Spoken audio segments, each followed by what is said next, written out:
हाँ जी students, welcome back. I am CA Pramod Pattipati and you are watching CA final financial reporting classes. Yes, हम कहाँ पे थे? कंट्रोल इवैल्यूएशन में। अब लास्ट एक वीक से मैं अपलोड नहीं कर पाया क्लासेस क्योंकि मैं आउट ऑफ स्टेशन था। तो बहुत लोग मैसेज किए मुझे। तो कल से जो है ना, कल से आज से इनफैक्ट आज से डेली एक लेक्चर तुम्हें मिल जाएगा, ठीक है? तो कंट्रोल इवैल्यूएशन में थे, लेक्चर अपलोड करके टाइम हुआ तो एक बार रिवाइज कर लेते हैं क्या क्या कैसा क्या था, मतलब व्हाट आर द कंसेप्ट्स, क्या क्या कंसेप्ट था वो एक बार रिवाइज कर लेते हैं। हम स्टार्ट किए थे कंट्रोल इवैल्यूएशन में, किसमें सर? कंसोलिडेशन में, 110। कंसोलिडेशन में मुझे मैंने देखा था कि कंट्रोल कंसोलिडेशन में नॉर्मली क्या होता है, एक पेरेंट होगा, सब्सिडरी होगा, पेरेंट जो है ना सब्सिडरी का सीएफएस बनाएगा, बरोबर। अब जब पेरेंट सब्सिडरी का सीएफएस बनाएगा, कब बनाएगा? जब कंट्रोल होगा तब जाके बनाएगा, राइट? जब कंट्रोल होगा तब जाके बनाएगा। तो उसके लिए हमने स्टार्ट किया था कंट्रोल इवैल्यूएशन। कंट्रोल इवैल्यूएशन में हमने तीन एलिमेंट देखा है: power, exposure to variable returns, और उसके बाद ability to use its power and exposure to variable returns to affect the investors return, ठीक है? जब ये तीनों भी है तो फिर उस केस में हम क्या मानेंगे? कंट्रोल है ओवर द इन्वेस्टी, राइट? ये तीन एलिमेंट होना चाहिए। तो उसमें से सबसे पहले हमने स्टार्ट किया था पावर ओवर द इन्वेस्टी। जब पावर की बात आया तो फिर मैंने बताया था कि तीन एलिमेंट्स होना चाहिए, क्या? Existing rights, current ability and relevant activities, ये तीन चीजें होना चाहिए। अब एग्जिस्टिंग राइट्स, करंट एबिलिटी, ये लास्ट में देखा था हमने। पहले देखा था रेलेवेंट एक्टिविटीज। रेलेवेंट एक्टिविटीज यानी क्या? Activities that have the significant impact on the investee's return, ठीक है? इन्वेस्टी का जो रिटर्न्स है, यानी क्या प्रॉफिट हुआ, रिटर्न्स हुआ, ये सब चीजें के ऊपर जब सिग्निफिकेंट इम्पैक्ट होगा due to the change in relevant activities, तो उसको हम क्या मानेंगे? Relevant activity. समझो फॉर एग्जांपल, मेरा जो है ना ट्रेडिंग में है, ट्रेडिंग इन द सेंस मेरा जो है ना किराना का दुकान है, उसमें क्या करता हूँ मैं? एक जगह से परचेस करता हूँ और दूसरी जगह में पे यानी बेच देता हूँ, कस्टमर को बेच देता हूँ। अब क्या होगा? जब कोई भी ये जो एक्टिविटी है, यानी परचेस करना और सेल ऑफ करना, राइट? तो परचेस एक वेंडर से करता होगा, और अब क्या है? चेंज करना है वेंडर। अब क्या हो रहा है? चेंज हो रहा है मेरा वेंडर, परचेस करने का वेंडर। और ये जो purchasing and selling is my relevant activity, right? अगर कुछ चेंज आया तो फिर मेरे प्रॉफिट के ऊपर इम्पैक्ट होगा, बराबर। तो जो भी प्रॉफिट के ऊपर इम्पैक्ट होगा उसको हम क्या बोलते हैं? Relevant activities. वो हमने देख लिया था विद एग्जांपल्स। फिर उसके बाद हमने देखा था करंट एबिलिटी। करंट एबिलिटी क्या है? Current ability is nothing but मेरे पास करंटली राइट है टू मेक द डिसीजंस। जो भी रिलेवेंट एक्टिविटी के रिलेटेड कुछ डिसीजंस लेना है मुझे, उसके रिलेटेड डिसीजंस लेने का राइट है, और जब रिक्वायर्ड है तब ले सकता हूँ। उसको क्या बोलेंगे हम? Current ability to take the current ability to direct the relevant activities. Then उसके बाद हमने देखा था rights that give power to an investee. अब कौन से ऐसे राइट है जो पावर, जो इन्वेस्टर है ना, इन्वेस्टर को पावर देता है? तो उसमें हमने देखा था सबसे पहला वोटिंग राइट्स और पोटेंशियल वोटिंग राइट्स। इसका डिटेल डिस्कशन अब इस लेक्चर में करेंगे हम। तो voting rights and potential voting rights is nothing but voting rights मेरा मोर वोटिंग राइट्स, यानी क्या 50 या 50% से ज्यादा। तो उस केस में क्या मानेंगे हम? There is a power over the investee, ठीक है? Then comes right to appoint और resign the, remove the members और पर्सनल, यानी क्या? जो भी इन्वेस्टर क्या कर रहा है? इन्वेस्टी का की मैनेजर पर्सन को अपॉइंट कर रहा है, रिजाइन मतलब उनको निकाल दे रहा है उसके बिजनेस से। और तो फिर इस केस में क्या है? जब इन्वेस्टर ऐसा कुछ चीजें कर रहा है, जो की मैनेजर पर्सन, या की मैनेजर पर्सन कौन होता है? जो इन्वेस्टी के बिजनेस चलाने वाले होते हैं, बरोबर। तो यहाँ पे जब उनको ही असाइन, मतलब यानी क्या, उसको ऑन रोल लेके आ रहे हैं और निकाल दे रहे हैं, तो फिर उस केस में यहाँ पे पावर है ऐसा माना जाएगा। देन कम्स, अगर समझो इन्वेस्टी है, इन्वेस्टी का कोई जो रिलेवेंट एक्टिविटीज है, यानी उसका सेलिंग ऑफ सम गुड्स या समथिंग, तो इन्वेस्टर क्या कर रहा है? इन्वेस्टी को डायरेक्ट कर रहा है to sell of its goods in particular market, या फिर खुद को बेचने बोल रहा है for the purpose of benefit of investor. Investor के बेनिफिट के लिए, खुद के बेनिफिट के लिए, इन्वेस्टर के बेनिफिट के लिए इन्वेस्टी को डायरेक्ट कर रहा है। तो उस केस में माना जाएगा that investor has a power over the investee. And कोई भी अदर कॉन्ट्रेक्चुअल राइट्स है, यानी कि other rights in the sense किसी के साथ कॉन्ट्रैक्ट कर लिया और कॉन्ट्रेक्चुअल से क्या मिल गया? पावर मिल गया, तो फिर उस केस में भी पावर माना जाएगा। देन उसके बाद हमने आगे डिस्कस क्या किया था? Substantive right versus protective right. यानी क्या? जो ये राइट्स है ना, voting rights, potential voting rights, फिर उसके बाद किसी को अपॉइंट करना, फिर रिमूव करना, फिर उसके बाद क्या था? इन्वेस्टर के बेनिफिट के लिए कुछ ट्रांजेक्शन्स को डायरेक्ट करना, ये सारे चीजें जो है ना, ये कब पावर है माना जाएगा? जब the right, when the rights are substantive rights. अगर प्रोटेक्टिव राइट्स है ये सारी चीजें, देन इन दैट केस इसके इसमें पावर नहीं रहेगा। ये जो राइट्स है ना, प्रोटेक्टिव राइट्स, ये जो राइट्स है, वो अगर प्रोटेक्टिव राइट्स है तो फिर इन्वेस्टर इन्वेस्टी के ऊपर पावर नहीं है ऐसा माना जाएगा। सब्सटेंटिव राइट्स है तो फिर उस केस पे क्या माना जाएगा? The investor has power over the investee. अब सब्सटेंटिव राइट क्या है एंड प्रोटेक्टिव राइट क्या है? सब्सटेंटिव राइट मतलब सिंपल क्या है, practical ability to exercise the right. तो सब्सटेंटिव राइट्स क्या है? Practical ability to exercise that right, यानी क्या, सिंपली जब भी वो राइट एक्सरसाइजेबल है तो फिर मुझे क्या है, फ्रीली एक्सरसाइज कर सकता हूँ। यानी क्या, समझो फॉर एग्जांपल, जो इन्वेस्टी है, इन्वेस्टी ने क्या करके रखा था, पोटेंशियल शेयर्स इशू करके रखा था, पोटेंशियल यानी ऑप्शन दिया था कि ये शेयर्स परचेज कर सकते हो। बट वो शेयर्स जो है ना, वो मार्केट रेट से बहुत ज्यादा प्राइस में दे रहा है। तो मार्केट रेट से ज्यादा प्राइस में जब देगा, तो जो एग्जिस्टिंग इन्वेस्टर है वो क्यों लेगा? वो तो मार्केट से परचेस करेगा, बरोबर। ये क्या है, फाइनेंशियल बैरियर है, या फिर ओवर कन्वर्जन प्राइस, मतलब higher price of higher share price है। तो फिर इस केस में क्या है, ये क्या है, एक बैरियर है। तो ऐसा कोई भी बैरियर नहीं होना चाहिए। जब ऐसा कोई बैरियर है, then the right is not substantive. Substantive मतलब सिंपली अगर बोलूं कि फ्रीली एक्सरसाइजेबल होना चाहिए, ठीक है। और प्रैक्टिकल सोचो कि वो, ये जो राइट है इसको एक्सरसाइज कर सकता हो या नहीं। अगर प्रैक्टिकली एक्सरसाइज कर सकता हूँ विदाउट एनी बैरियर्स, यानी कि कोई फाइनेंशियल बैरियर नहीं है, फिर टाइम लिमिट नहीं है, ऐसा कुछ नहीं है, तो फिर उस केस में वो सब्सटेंटिव माना जाएगा। प्रोटेक्टिव यानी क्या है? Protective, protective in the sense, यहाँ पे सिर्फ अपने ब्रांड को प्रोटेक्ट कर रहा है। जैसे मैंने फ्रेंचाइजी का एग्जांपल दिया था लास्ट लेक्चर में। जब लास्ट लेक्चर में क्या बताया था कि franchisee rights are protective rights. जैसा फ्रेंचाइजी राइट में क्या होता है, जो फ्रेंचाइजर है वो क्या करता है, जो भी फ्रेंचाइजी परचेज करता है उसके ऊपर एक पर्टिकुलर लिमिटेशन लगाता है। क्या? यूनिफॉर्म सेम होना चाहिए, जो हेड ऑफिस का है, यानी जिससे परचेस कर रहा है फ्रेंचाइजी राइट्स, उसका जो यूनिफॉर्म है सेम होना चाहिए, उसका जो स्टोर का डिजाइन है वो सेम टू सेम होना चाहिए, चेंज नहीं होना चाहिए।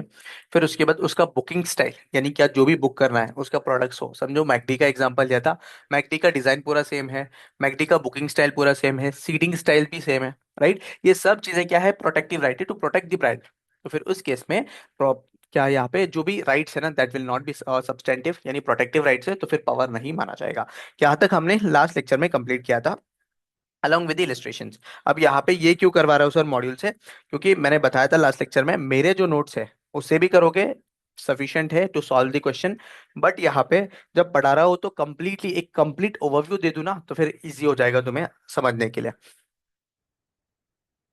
चलो, अब बताया था जो राइट्स है ना, राइट्स, राइट्स कैसे कैसे हो सकते हैं, एक voting rights, potential voting right सबसे पहले दिखाता है।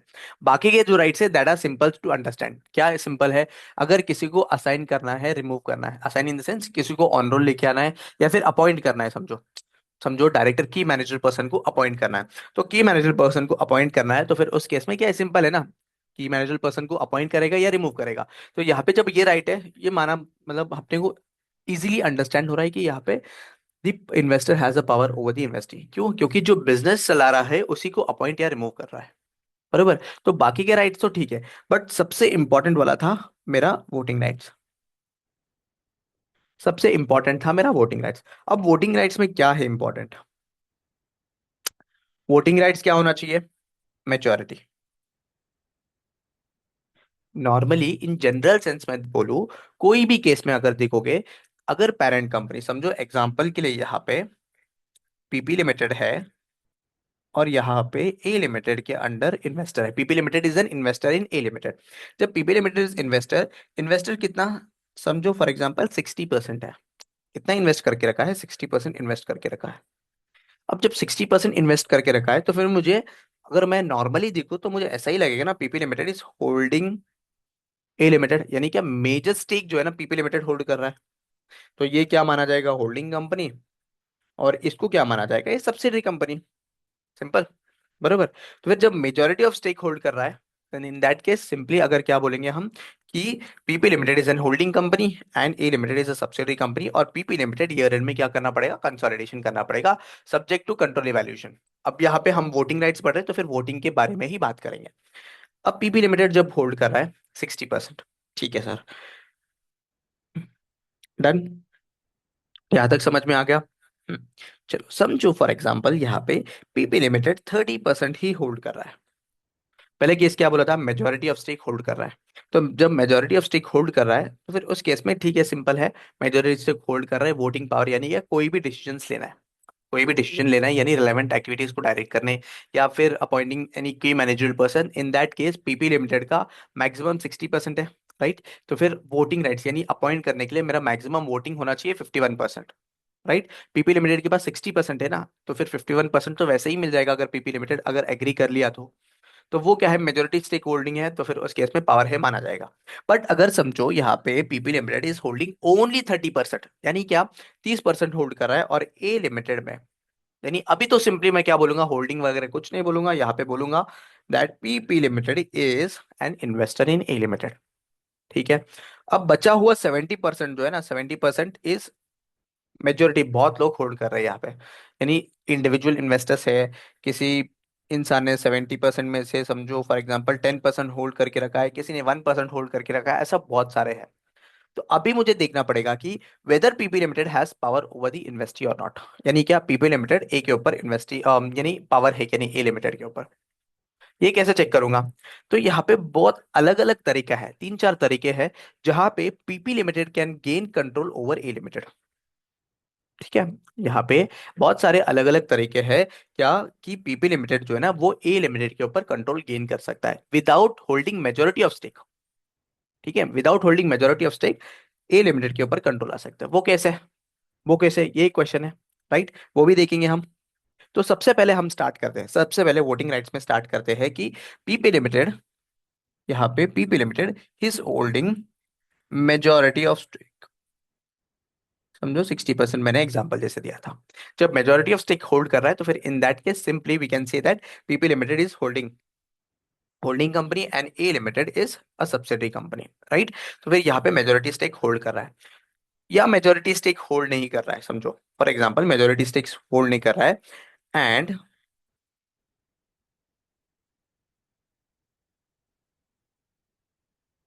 मेजोरिटी स्टेक होल्ड कर रहा है, या फिर उस मेजोरिटी स्टेक होल्ड से PP limited is directing the relevant activities of A limited. समझ रहा है क्या क्या बोल रहा हूँ? सिंपल है, या तो होल्ड कर रहा है 60%, नेक्स्ट थिंग क्या है, अगर 60% होल्ड नहीं कर रहा है 50% होल्ड कर रहा है, या फिर मेजोरिटी स्टेक होल्ड कर रहा ही है, ऐसे समझ लो कि मेजोरिटी स्टेक होल्ड कर रहा है। जब मेजोरिटी स्टेक होल्ड कर रहा है, इतना समझ लो, जब मेजोरिटी ऑफ स्टेक होल्ड कर रहा है तो फिर उस केस में PP limited will be consider as holding company. ठीक है। तो वोटिंग राइट्स में क्या है, generally an investor gets power over an investee by way of voting rights that allow it to direct the relevant activities. अब allow it to direct the relevant activities यानी क्या है, समझो यहाँ पे एग्जांपल देता हूँ। ये है ए लिमिटेड। ठीक है, अपना रेगुलर एग्जांपल ए लिमिटेड। ए लिमिटेड का जो है ना, यहाँ पे क्या हो रहा है, ए लिमिटेड में बोर्ड को अपॉइंट कर रहा है। ठीक है, बोर्ड को अपॉइंट कर रहा है। अब बोर्ड क्या सर, ये appointing a board is a relevant activity? अब हो सकता है ना appointing a board is relevant activity, क्यों? क्योंकि बोर्ड जो है, board is the main main personnels who run a business. अब जब वो प्रॉपर बोर्ड होगा, यानी क्या प्रॉपर एजुकेटेड लोग होंगे, तब जाके मेरा प्रॉफिट अच्छा खासा होगा, अदरवाइज मेरा प्रॉफिट सही नहीं हो सकता है। अगर ये बोर्ड सही नहीं है, board of directors are not good, then in that case मेरा लॉसेस में भी जा सकता है ना कंपनी। बराबर। तो board appointment is a relevant activity. ठीक है, यहाँ तक डिसाइड कर लिया। अब यहाँ पे बोर्ड को अपॉइंट करने के लिए यहाँ पे क्या बोल रहे हैं, यहाँ पे 55% मेजोरिटी वोटिंग चाहिए। कितना चाहिए? 55% मेजोरिटी वोटिंग चाहिए। जब 55% मेजोरिटी वोटिंग चाहिए, तो अगर देखो ना, पीपी लिमिटेड कितना होल्ड कर रहा है, 60% होल्ड कर रहा है। बरोबर। तो यहाँ पे ए लिमिटेड में बोर्ड अपॉइंट हो रहा है। जब ए लिमिटेड में बोर्ड अपॉइंट हो रहा है, तो 55% मेजोरिटी वोट चाहिए। पीपी लिमिटेड के पास 60 है ऑलरेडी। राइट। तो फिर PP limited, can PP limited direct the relevant activity? Yes. तो इस केस में क्या है, holding a majority stake will help PP limited to gain control over A limited. ठीक है। होप सो ये समझ में आ गया है। देखो आगे क्या दे रहा है, एक नोट दे रहा है कि कुछ कुछ सर्कमस्टेंसेस में क्या हो सकता है, even after holding majority of voting, majority of voting voting जो है ना, वो होल्ड करने के बाद भी जो है ना, मेरा पावर नहीं गिर होता। कब? When the rights are not substantive. मैंने बताया था, अगर सब्सटेंटिव नहीं है तो फिर then in that case power नहीं होगा। बरोबर ना? अगर प्रोटेक्टिव राइट है, प्रोटेक्टिव राइट के केस में क्या होता है, प्रोटेक्टिव राइट के केस में सिर्फ अपने ब्रांड को प्रोटेक्ट करते हैं, वहां पे पावर नहीं आएगा। जब पावर नहीं आएगा तो फिर उस केस में प्रोटेक्टिव राइट होगा। अगर सब्सटेंटिव नहीं है, मेरा राइट जो है सब्सटेंटिव नहीं है, सब्सटेंटिव नहीं है इन द सेंस उसके ऊपर कोई भी बैरियर है, फाइनेंशियल बैरियर हो, ऑपरेशनल बैरियर हो, कोई भी हो, तो उस केस में वो सब्सटेंटिव नहीं रहेगा। अगर सब्सटेंटिव नहीं है तो फिर उस केस में पावर नहीं होगा। वही बोल रहा है देखो। However there may can be a situations where voting rights, even if the vote investor holds majority of them, do not give the investor power over the investee. बरोबर। Even after investor hold majority of them, do not give the investor power over the investee. कब? जब voting right जो है ना are not substantive. बरोबर। और second case क्या है? If another entity has existing rights that provide the entity with the right to direct the relevant activities, and that entity is not an agent of the investor does not have the power over the investee। तो ये second वाला case फिर से समझाता हूँ, सुनो। एक case बताया था कब? जब हम राइट्स डिस्कस करते हुए। क्या राइट्स था सर? समझो यहाँ पे मेरा पीपी लिमिटेड है इन्वेस्टर, बरोबर, और यहाँ पे ए लिमिटेड है इन्वेस्टी। एक और चीज मैंने बताया था कि यहाँ पे बी लिमिटेड है which directs the relevant activities of A limited. बरोबर। Relevant activities of A limited, ये क्या करता है? डायरेक्ट करता है। तो अब इस केस में क्या हो रहा है? बी लिमिटेड जो है डायरेक्ट कर रहा है ए लिमिटेड का डायरेक्ट जो भी एक्टिविटीज है। अगर यहाँ पे पीपी लिमिटेड के पास हैज द पावर या फिर has the control to elect और remove B limited, then PP limited has a power. मतलब यानी पीपी लिमिटेड को क्या है? ए लिमिटेड के ऊपर पावर होगा। ये मैंने बताया था कब? हम जब केसेस डिस्कस कर रहे थे ना, यहाँ पे जब केसेस डिस्कस कर रहे थे तब बताया था मैंने। कहाँ गया वो? हाँ, यहाँ पे जब केसेस डिस्कस कर रहे थे हम, तब बताया था। देखो, राइट टू अपॉइंट और remove another entity that directs the relevant activities. Right. तो अब क्या हो रहा है यहाँ पे? सिंपली, कहाँ गए मेरा एग्जांपल? हाँ, अब क्या हो रहा है यहाँ पे? ये तो समझा कि बी लिमिटेड जो है डायरेक्ट कर रहा है ए लिमिटेड को एलेक्ट करने या फिर रिमूव करने का पावर अगर पीपी लिमिटेड पास है, that is investor, then in that case PP limited will have power over A limited. ठीक है। अब जब PP limited as a investor, इसके पास क्या है? इसके पास कंट्रोलिंग पावर है 60% का। कंट्रोलिंग पावर नहीं, वोटिंग पावर है 60% का। ठीक है। जब वोटिंग पावर है, even though it has a 60% voting power, यहाँ पे डायरेक्ट कौन कर रहा है रिलेवेंट एक्टिविटीज? बी डायरेक्ट कर रहा है। बरोबर। इवन दो पीपी लिमिटेड के पास 60% है, बट जो भी रिलेवेंट एक्टिविटीज के रिलेटेड डिसीजन है ना, वो कौन लेगा? B limited. और नेक्स्ट थिंग, यहाँ पे PP limited has does not have any control. यानी क्या? पीपी लिमिटेड के पास ये बी को अपॉइंट करना, निकालना, ये कुछ पावर नहीं है। सिर्फ क्या है? 60% होल्ड कर रहा है। तो इस केस में वोटिंग पावर के थ्रू भी पावर नहीं एस्टेब्लिश नहीं हो रहा है। बरोबर ना? 60% होल्ड कर रहा है वो बरोबर है, बट यहाँ पे रिलेवेंट एक्टिविटीज के रिलेटेड डिसीजन जो है बी लिमिटेड ले रहा है। बरोबर। अब बी लिमिटेड जो है ए लिमिटेड में जो भी रिलेवेंट एक्टिविटीज है वो ले रहा है डिसीजन, और पीपी लिमिटेड के पास जो कुछ भी कंट्रोल नहीं है टू अपॉइंट और रिमूव बी लिमिटेड। यानी क्या? PP limited is just holding 60%, इसके पास कोई भी कंट्रोल नहीं है अभी। राइट। तो उस केस में यहाँ पे इवन आफ्टर होल्डिंग 60%, यहाँ पे कोई भी एक्टिविटीज को डायरेक्ट नहीं कर पा रहा है, तो फिर यहाँ पे पावर नहीं है। तो वही बोल रहा है सेकंड मेरा exam situation. If another entity has existing rights that provide that entity with the right to direct the relevant activities, and that entity, जो entity बोला यहाँ पे B है, ये that entity जो है ना, ये B है, an agent of the investor is not an agent of the investor. यानी क्या? मेरा जो इन्वेस्टर यानी पीपी लिमिटेड का एजेंट नहीं है। कौन? B limited. और the investor does not have power over the investee. ठीक है। तो उस केस में पावर नहीं होगा। तो यहाँ पे दो चीजें डिस्कस किया। क्या? जनरली मेरा क्या यहाँ पे होगा? Voting power. Right. Voting power मेरा मेजोरिटी होगा, तो उस केस में क्या होगा? जो भी investor majority voting stake hold कर रहा है, उस particular investor will be considered as parent company. बराबर। यहाँ पे लेकिन दो सिचुएशंस ऐसे हैं where the investor will hold majority of stake, even after that यहाँ पे पावर नहीं आएगा। कब? एक, मेरा वोटिंग राइट सब्सटेंटिव नहीं है। सेकंड, यहाँ पे जो another entity which has a power to direct the relevant activities of the investee, अगर जो वो अदर एंटिटी है, other entity is not an agent of investor. ठीक है। या फिर इन्वेस्टर को अदर एजेंट जो भी अदर एंटिटी है उसको कंट्रोल करने का पावर नहीं है। अपॉइंट करना, रिजाइन, रिमूव करना, ये सब चीजें पावर नहीं है, तो फिर उस केस में हम क्या मानेंगे? उस केस में यहाँ पे पावर एस्टेब्लिश नहीं होगा even after holding majority of voting stake, right? Majority of stake. चलो, देन पावर जो है ना दो चीजों से आएगा। क्या? With majority of voting rights. किसके चीज से? Majority of voting rights. Majority of voting rights यहाँ पे मैंने ऑलरेडी बता दिया, 60%, 55% का एग्जांपल देखे। क्या है? देखो, an investor holds more than half of voting rights of an investee has the power in the following situations. कब? जब इन्वेस्टर जो है उसके पास, वो होल्ड कर रहा है more than half. More than half in the sense 50%, या फिर ऐसे बोलूं मैं, more than 50% of an investee, then उस केस में फॉलोइंग सिचुएशन क्या? The relevant activities are directed by vote of holder of majority of voting rights, or a majority of members of governing body that directs the relevant activities are appointed by votes of holder of majority of voting rights.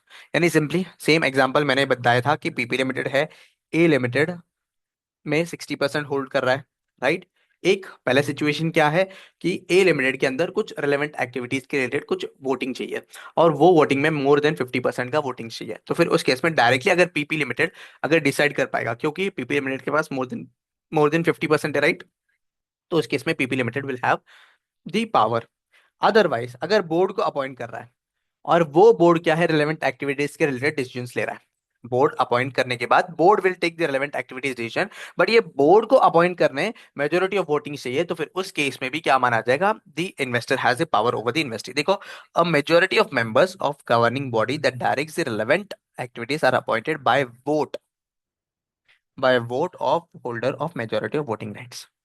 ठीक है? तो दो situation है, simple से आराम से imagine करो। क्या? Power with the majority of voting rights. कैसे पावर मिलेगा with majority of voting rights? यानी क्या? मोर देन 50% होना चाहिए। क्या? मोर देन 50%। यहाँ पे अगर देखोगे 50% और मोर नहीं है, if you see the wording, holds more than half of the voting, more than half of the holding, यानी क्या? मोर देन 50% होना चाहिए। यहाँ पे 50% और मोर नहीं होना चाहिए, यानी क्या? अगर 50% भी है तो उसके इसमें पावर नहीं आएगा, 50% या मोर होना चाहिए। सिंपल। ठीक है? जब ये दो चीजें हैं, क्या चीजें हैं कि 50%, मोर देन 51, सॉरी, मोर देन 50% है, तो उस केस में क्या है?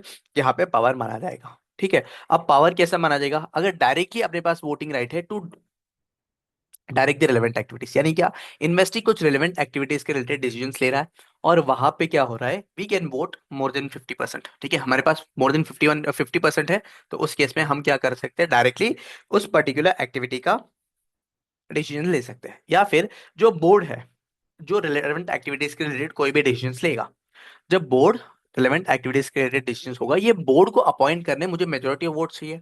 अब ये जो बोर्ड को वोट करने, अपॉइंट करने मेजोरिटी वोट जब चाहिए, तो फिर मेरे पास मेजोरिटी ऑफ वोटिंग राइट है, तो फिर मेरे पास पावर माना जाएगा। सिंपल। होप सो ये समझ में आ गया। Power through majority of voting. Then come second part, power without majority of voting rights. Then यहाँ पे सेकेंड चीजें मैंने जैसे बताया था, यहाँ पे पीपी लिमिटेड है, समझो। पीपी लिमिटेड होल्ड कर रहा है ए लिमिटेड में ओनली 30%। यानी क्या? सिर्फ इन्वेस्टर है, बरोबर, सिर्फ इन्वेस्टर है। तो यहाँ पे without holding majority of voting rights, तो फिर उस केस में हम कंट्रोल कैसे, control in the sense power कैसे लेके आ सकते हैं, वो देखेंगे। अब पावर कैसे आएगा? पावर ऐसा आएगा, पांच चीजें हैं, पांच चीजें इन द सेंस, ऐसे कोई भी कॉन्ट्रेक्चुअल एग्रीमेंट करके हम क्या कर सकते हैं? हमारा पावर बढ़ा सकते हैं, यानी क्या? चांसेस ऑफ पावर बढ़ा सकते हैं। कैसा सर? नहीं समझा? ठीक है, समझो। फॉर एग्जाम्पल, पीपी लिमिटेड जो है ना 30% होल्ड कर रहा है, बरोबर, और इसका बचा हुआ 70% इज स्कैटर्ड। समझो, 1% होल्ड कर रहा है 20%, एक 10%, और बाकी के 1-1% होल्ड कर रहे हैं। ठीक है? तो जब बाकी के लोग 1-1% होल्ड कर रहे हैं, 20%, 30%, जब PP limited, when PP limited can make a contract with these investors, ये इन्वेस्टर्स से जो है ना कुछ कॉन्ट्रेक्चुअल एग्रीमेंट बनाएगा। क्या? कि मेरे पास ज्यादा स्टेक होल्डिंग है, 30%, बरोबर, अगर तुम मेरे साथ जुड़ जाते हो, तो ए लिमिटेड का जो भी रिलेवेंट एक्टिविटीज को डायरेक्ट करने का पावर है, यानी कि मेजोरिटी ऑफ वोटिंग स्टेक है, वो मेरे पास आ जाएगा, और मैं क्या कर सकता हूँ? डायरेक्ट कर सकता हूँ। तो यहाँ पे क्या हो रहा है? 30% ही होल्ड कर रहा है PP limited, PP limited is holding 30% only. But यहाँ पे पीपी लिमिटेड जो है ना, दूसरे जो इन्वेस्टर्स है जिसके पास वोटिंग राइट्स है, उनसे क्या कर रहा है, एग्रीमेंट कर रहा है। बरोबर। जब एग्रीमेंट कर रहा है तो यहाँ पे देखोगे with that agreement PP limited का जो वोटिंग राइट्स है वो बढ़ जाएगा टू 60%। जब 60% हो जाएगा, दैट इज मोर देन 50% हो जाएगा।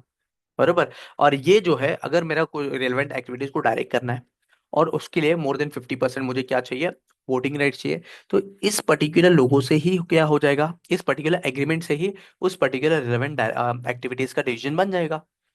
बरोबर। तो उस केस में जब कोई भी एग्रीमेंट करेगा with the other vote holders, तो फिर उस केस में क्या माना जाएगा, PP limited will have power over the investee. ठीक है। ये एक केस हो सकता है। ठीक है। देन उसके बाद समझो फॉर एग्जांपल एक और केस क्या हो सकता है, पीपी लिमिटेड के पास 30% ही है होल्डिंग, और नेक्स्ट थिंग यहाँ पे जो अदर इन्वेस्टर्स है ना, सब मिलके 2.5% कोई होल्ड करता है, 1% कोई होल्ड कर सकता है, 3% कोई होल्ड कर रहा है। ऐसा different different types of voting power का स्टाइल है। बट यहाँ पे देखोगे based on last meetings AGMs में वोटिंग स्टाइल देख के, यहाँ पे जो 70% है ना, यहाँ पे जो 70% है, इसमें से मेजोरिटी यानी सिर्फ 10% वोट करता है। ओनली 10%। या फिर 10% लोग भी वोट नहीं करते हैं। ठीक है, क्या हो बोल रहा हूं मैं, कि पीपी लिमिटेड है, पीपी लिमिटेड इज होल्डिंग 30%, और ये 30% पीपी लिमिटेड होल्ड कर रहा है। और ए लिमिटेड का जो 70% है, that is scattered in many portions, यानी क्या 2.5%, 1%, 2% ऐसा हो सकता है ना। तो यहाँ पे जो इन लोग जो है ना, ये वोट नहीं दे रहे हैं, जो 70% है वोट नहीं दे रहा है, only PP limited is voting. इस केस में क्या है, ये स्कैटर्ड है, पहली चीज। सेकेंड चीज, पास्ट एजीएम में मुझे दिख रहा है कि यहाँ पे कोई भी ऐसे छोटे छोटे इन्वेस्टर्स है ना, वो वोट नहीं कर रहे हैं। ये मुझे पास्ट मीटिंग से पता चल गया। पास्ट 3-4 मीटिंग देखना है मुझे, कि पास्ट 3-4 मीटिंग में एजीएम में ये इन्वेस्टर्स वोट कर रहे हैं या नहीं। या तो 5% वोट करेंगे, 10% लोग वोट करेंगे, या फिर वोट ही नहीं करेंगे। बराबर, फॉर द डिसीजन मेकिंग। तो उस केस में क्या है, यूनिलैटरली पीपी लिमिटेड के पास पावर आ जाएगा कि ए लिमिटेड का एक्टिविटीज का डिसीजन लेना है। क्यों? क्योंकि यहाँ पे जब छोटे छोटे इन्वेस्टर्स है वो डिसीजन मेकिंग के लिए राइट वोट नहीं डाल रहे, तो फिर मेजोरिटी ऑफ वोट यही होल्ड कर रहा है, तो फिर इस केस में इसके पास पावर आ जाएगा। ठीक है, अज्यूम किया जाएगा PP limited will have the power over the investee. क्यों? क्योंकि PP limited is holding majority stake. ठीक है। फिर उसके बाद नेक्स्ट थिंग, एक और चीज, पीपी लिमिटेड जो है, पहले चीज हमने क्या देखा था, एक कॉन्ट्रेक्चुअल राइट बना रहा है विथ अदर इन्वेस्टर्स। बरोबर। देन कम्स देन कम्स क्या था, किसके साथ, investors voting right in the sense. Next thing क्या था मेरा, छोटे छोटे इन्वेस्टर्स है, और वो छोटे छोटे इन्वेस्टर्स जो है ना, वो साथ में आके वोट नहीं कर रहे हैं, तो PP limited majority stake hold कर रहा है, तो फिर वो क्या है, अज्यूम किया जाएगा PP limited has the power. Then next thing, अगर समझो यहाँ पे पीपी लिमिटेड 30% होल्ड कर रहा है, और पीपी लिमिटेड के पास पोटेंशियल वोटिंग राइट्स है। क्या है पोटेंशियल वोटिंग राइट्स? ठीक है, पोटेंशियल वोटिंग राइट्स है। अब पीपी लिमिटेड के पास potential voting rights in the sense क्या, इसके पास कुछ डिबेंचर्स है, और ये डिबेंचर्स को ये कन्वर्ट करके क्या करेगा, इसको इक्विटी शेयर्स में कन्वर्ट कर देगा। बरोबर। अब ये जो इक्विटी शेयर्स में जब कन्वर्ट करेगा, इसके पास एडिशनल 30% आ जाएगा। और ये कन्वर्जन जो है ना, ये बिफोर एजीएम होगा। कब होगा? Before AGM. तो उस केस में यहाँ पे मुझे जब भी मुझे मैं इवेल्युएट कर रहा हूँ कि मेजोरिटी स्टेक वोट होल्ड कर रहा है कि नहीं, तो मुझे देखना पड़ेगा पीपी लिमिटेड के पास 30% है, राइट, 30% है। Along with that PP limited also holds potential voting rights, यानी क्या, ही होल्ड्स डिबेंचर्स या convertible preferences which will give him 30%, और ये जो कन्वर्जन है वो एजीएम से पहले ही होने वाला है। बरोबर। तो this plus this will make PP limited majority vote, मतलब पीपी लिमिटेड के पास मेजोरिटी ऑफ वोटिंग्स आ जाएगा, वोटिंग राइट्स आ जाएगा। तो उस केस में, इस केस पे भी हम क्या मानेंगे, without holding majority of voting rights PP limited can gain control. ठीक है। आ जाओ देखते हैं power without a majority of voting rights. There can be a certain cases where in investors have the power, can have power even if it holds less than majority of voting rights of an investee, right, without holding majority of stake। यहाँ पे investor जो है ना, वो power ले सकता है, यानी power, investor can have power over the investee. कैसा? एक, सबसे पहले contractual arrangement with other vote holders. आ जाओ डायरेक्टली पढ़ते हैं। मैंने बताया था, क्या बताया था, कि जो दूसरे जो वोटिंग वोट होल्डर्स है जो रेगुलरली वोट करते हैं उनके साथ क्या एक कॉन्ट्रेक्चुअल एग्रीमेंट बना लिया। आ जाओ। An investor who is not holding voting rights that are sufficient to give it power over the investee, right, यानी क्या, मेरा जो इन्वेस्टर है, समझो PP limited, sorry, PP limited, PP limited जो है ना, ज्यादा वोटिंग राइट्स नहीं है, ज्यादा इन द सेंस उसके पास मिनिमम वोटिंग राइट्स है, यानी क्या, ऐसा वोटिंग राइट्स है which can not give him a power to direct the relevant activities, बराबर, may enter into the contract, contract में एंटर कर सकता है with other vote holders, other vote holders यानी क्या, द अदर वोटिंग जो लोग वोट कर रहे हैं, इन्वेस्टर्स जो वोट कर रहे हैं, ठीक है, to give the investors right to exercise voting rights which are sufficient to have power over the investee, यानी क्या, इतने कॉन्ट्रैक्ट बना लूंगा कि जो अदर वोट होल्डर्स है उनका भी कॉन्ट्रा वोटिंग राइट्स मेरे पास आ जाएगा, और मेरे पास सफिशिएंट वोटिंग पावर होगा, ठीक है, to direct the relevant activities. In such case the investor would direct the other vote holders on how they should vote, where by the investors get power to direct the relevant activities, decisions related to the relevant activities, ठीक है। अगर इसका example चाहो तो मैंने already दिया है, example एक और दे देता हूँ। समझो यहाँ पे बीपी लिमिटेड है, ये सिर्फ 30% होल्ड कर रहा है, बी लिमिटेड है जिसमें सब 10%, 10%, 10%, 10% और 10%, और एक और भी 10% है, सात हो गए ना, एक दो तीन चार पाँच छः, छः ही हो गए क्या, अच्छा, एक और 10% ले लो, ठीक है। अब क्या हो रहा है देखो तो, कि पीपी लिमिटेड के पास ही डजेंट हैव एनी पावर, उस वो सिर्फ होल्ड कर रहा है 30%, ठीक है। अब बी लिमिटेड में कुछ डिसीजंस लेना हो तो मेजोरिटी ऑफ वोटिंग चाहिए होगा, मेजोरिटी यानी क्या, मोर देन हाफ। तो यहाँ पे पीपी लिमिटेड क्या कर रहा है, ये जो 10%, 10%, 10%, 10% इनके साथ कॉन्ट्रैक्ट करेगा, जब इनके साथ जब कॉन्ट्रैक्ट करेगा 10%, 10%, तो चार लोगों के साथ कर लिया समझो, तो कितना हो जाएगा, 70% हो जाएगा इन टोटल, यानी क्या, PP limited will direct these vote holders, जो भी वोट होल्डर्स है ना, उनको बोल देगा कि इस पर्टिकुलर डिसीजन में वोट करना है, इस पर्टिकुलर डिसीजन में वोट नहीं करना है, वोट नहीं करना है इन द सेंस एक्सेप्ट करना है या डिक्लाइन करना है। तो इस केस में क्या है, ये इनके बीच में कॉन्ट्रैक्ट है ना, कॉन्ट्रेक्चुअल एग्रीमेंट है, जहां पे PP limited is telling them to vote और नॉट, बराबर। तो उस केस में PP limited will have control, क्या कंट्रोल नहीं, विल हैव पावर, कंट्रोल नहीं पावर आ जाएगा, कंट्रोल तो बड़ा वर्ड हो गया, ठीक है, PP limited will have power over B limited, gain कर सकता है, ठीक है। The next thing, rights from other contractual arrangements, यानी क्या, यहाँ पे एक तो वोटिंग का तो देख लिया हमने, वोटिंग के अलावा भी कुछ अदर कॉन्ट्रेक्चुअल एग्रीमेंट्स होना चाहिए, जहां पे जिससे अदर कॉन्ट्रेक्चुअल एग्रीमेंट से यहाँ पे पावर मिल सकता है इन्वेस्टर को, कैसा, आ जाओ देखते हैं। Apart from holding voting rights, an investor might be having decision-making rights related to relevant activities of the investee pursuant to the contractual arrangement. Such a contractual rights in combination with voting rights may give the investor power to direct the relevant activities like manufacturing process of the investee or other operating and financing activities of the investee. Simply यहाँ पे इतना समझ लो, क्या समझना है sir, जो company है majority of stake hold कर रहा है, ठीक है, जब मेजोरिटी ऑफ स्टेक होल्ड कर रहा है उसके साथ साथ में उसके साथ डिसीजन मेकिंग राइट्स भी है, क्या, उसके पास डिसीजन मेकिंग राइट्स भी है, किसके रिलेटेड, जो भी रिलेवेंट एक्टिविटीज है ना उसके रिलेटेड, जब ये है तो फिर उस केस में क्या माना जाएगा, यहाँ पे इन्वेस्टर पावर है किसके ऊपर, इन्वेस्टर के ऊपर। However, in absence of any other rights, कोई भी दूसरा राइट्स जो है ना अदर राइट्स के रिलेटेड बात कर रहे हैं, जैसा डिसीजन मेकिंग राइट्स हुआ, ठीक है, वो अगर नहीं है, economic independence of investee on the investor such as relationship of supplier with the main customer does not lead the investor having power over the investee, यानी सिंपली ऐसा बोल रहा है कि अगर डिसीजन मेकिंग राइट्स नहीं है, ठीक है, डिसीजन मेकिंग राइट्स नहीं है, सिर्फ क्या है, economic dependence of investee on the investor, यानी क्या, economic dependence in the sense, यानी कुछ अमाउंट के लिए या पैसे के लिए, ऐसा हो सकता है। तो उस केस में समझो, फॉर एग्जांपल अगर इसका एग्जांपल दूं मैं तो समझ लो, पीपी लिमिटेड है, ये क्या है, सिर्फ सप्लाई करता है, सप्लाई गुड्स, किसको, ए लिमिटेड को, ठीक है, ए लिमिटेड को। पीपी लिमिटेड के पास कोई भी डिसीजन राइट्स नहीं है, ठीक है, पीपी लिमिटेड के पास कोई भी डिसीजन राइट नहीं है, डिसीजन मेकिंग राइट्स नहीं है।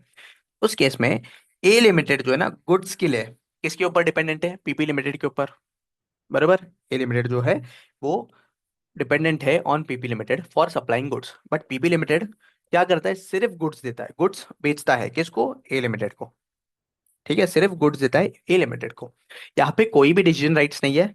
ठीक है, कोई भी डिसीजन मेकिंग राइट्स नहीं है किसके पास, पीपी लिमिटेड के ऊपर।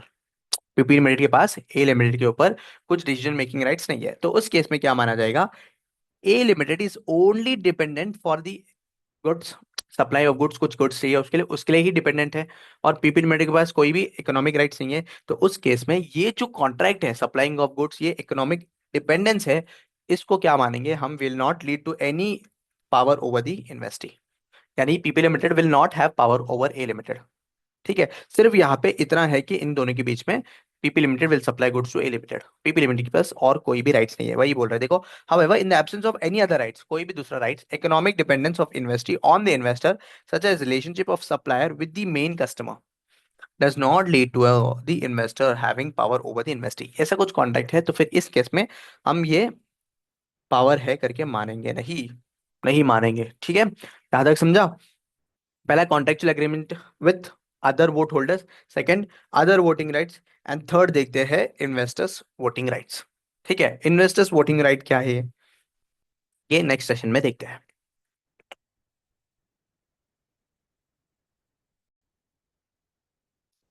यस, चलो।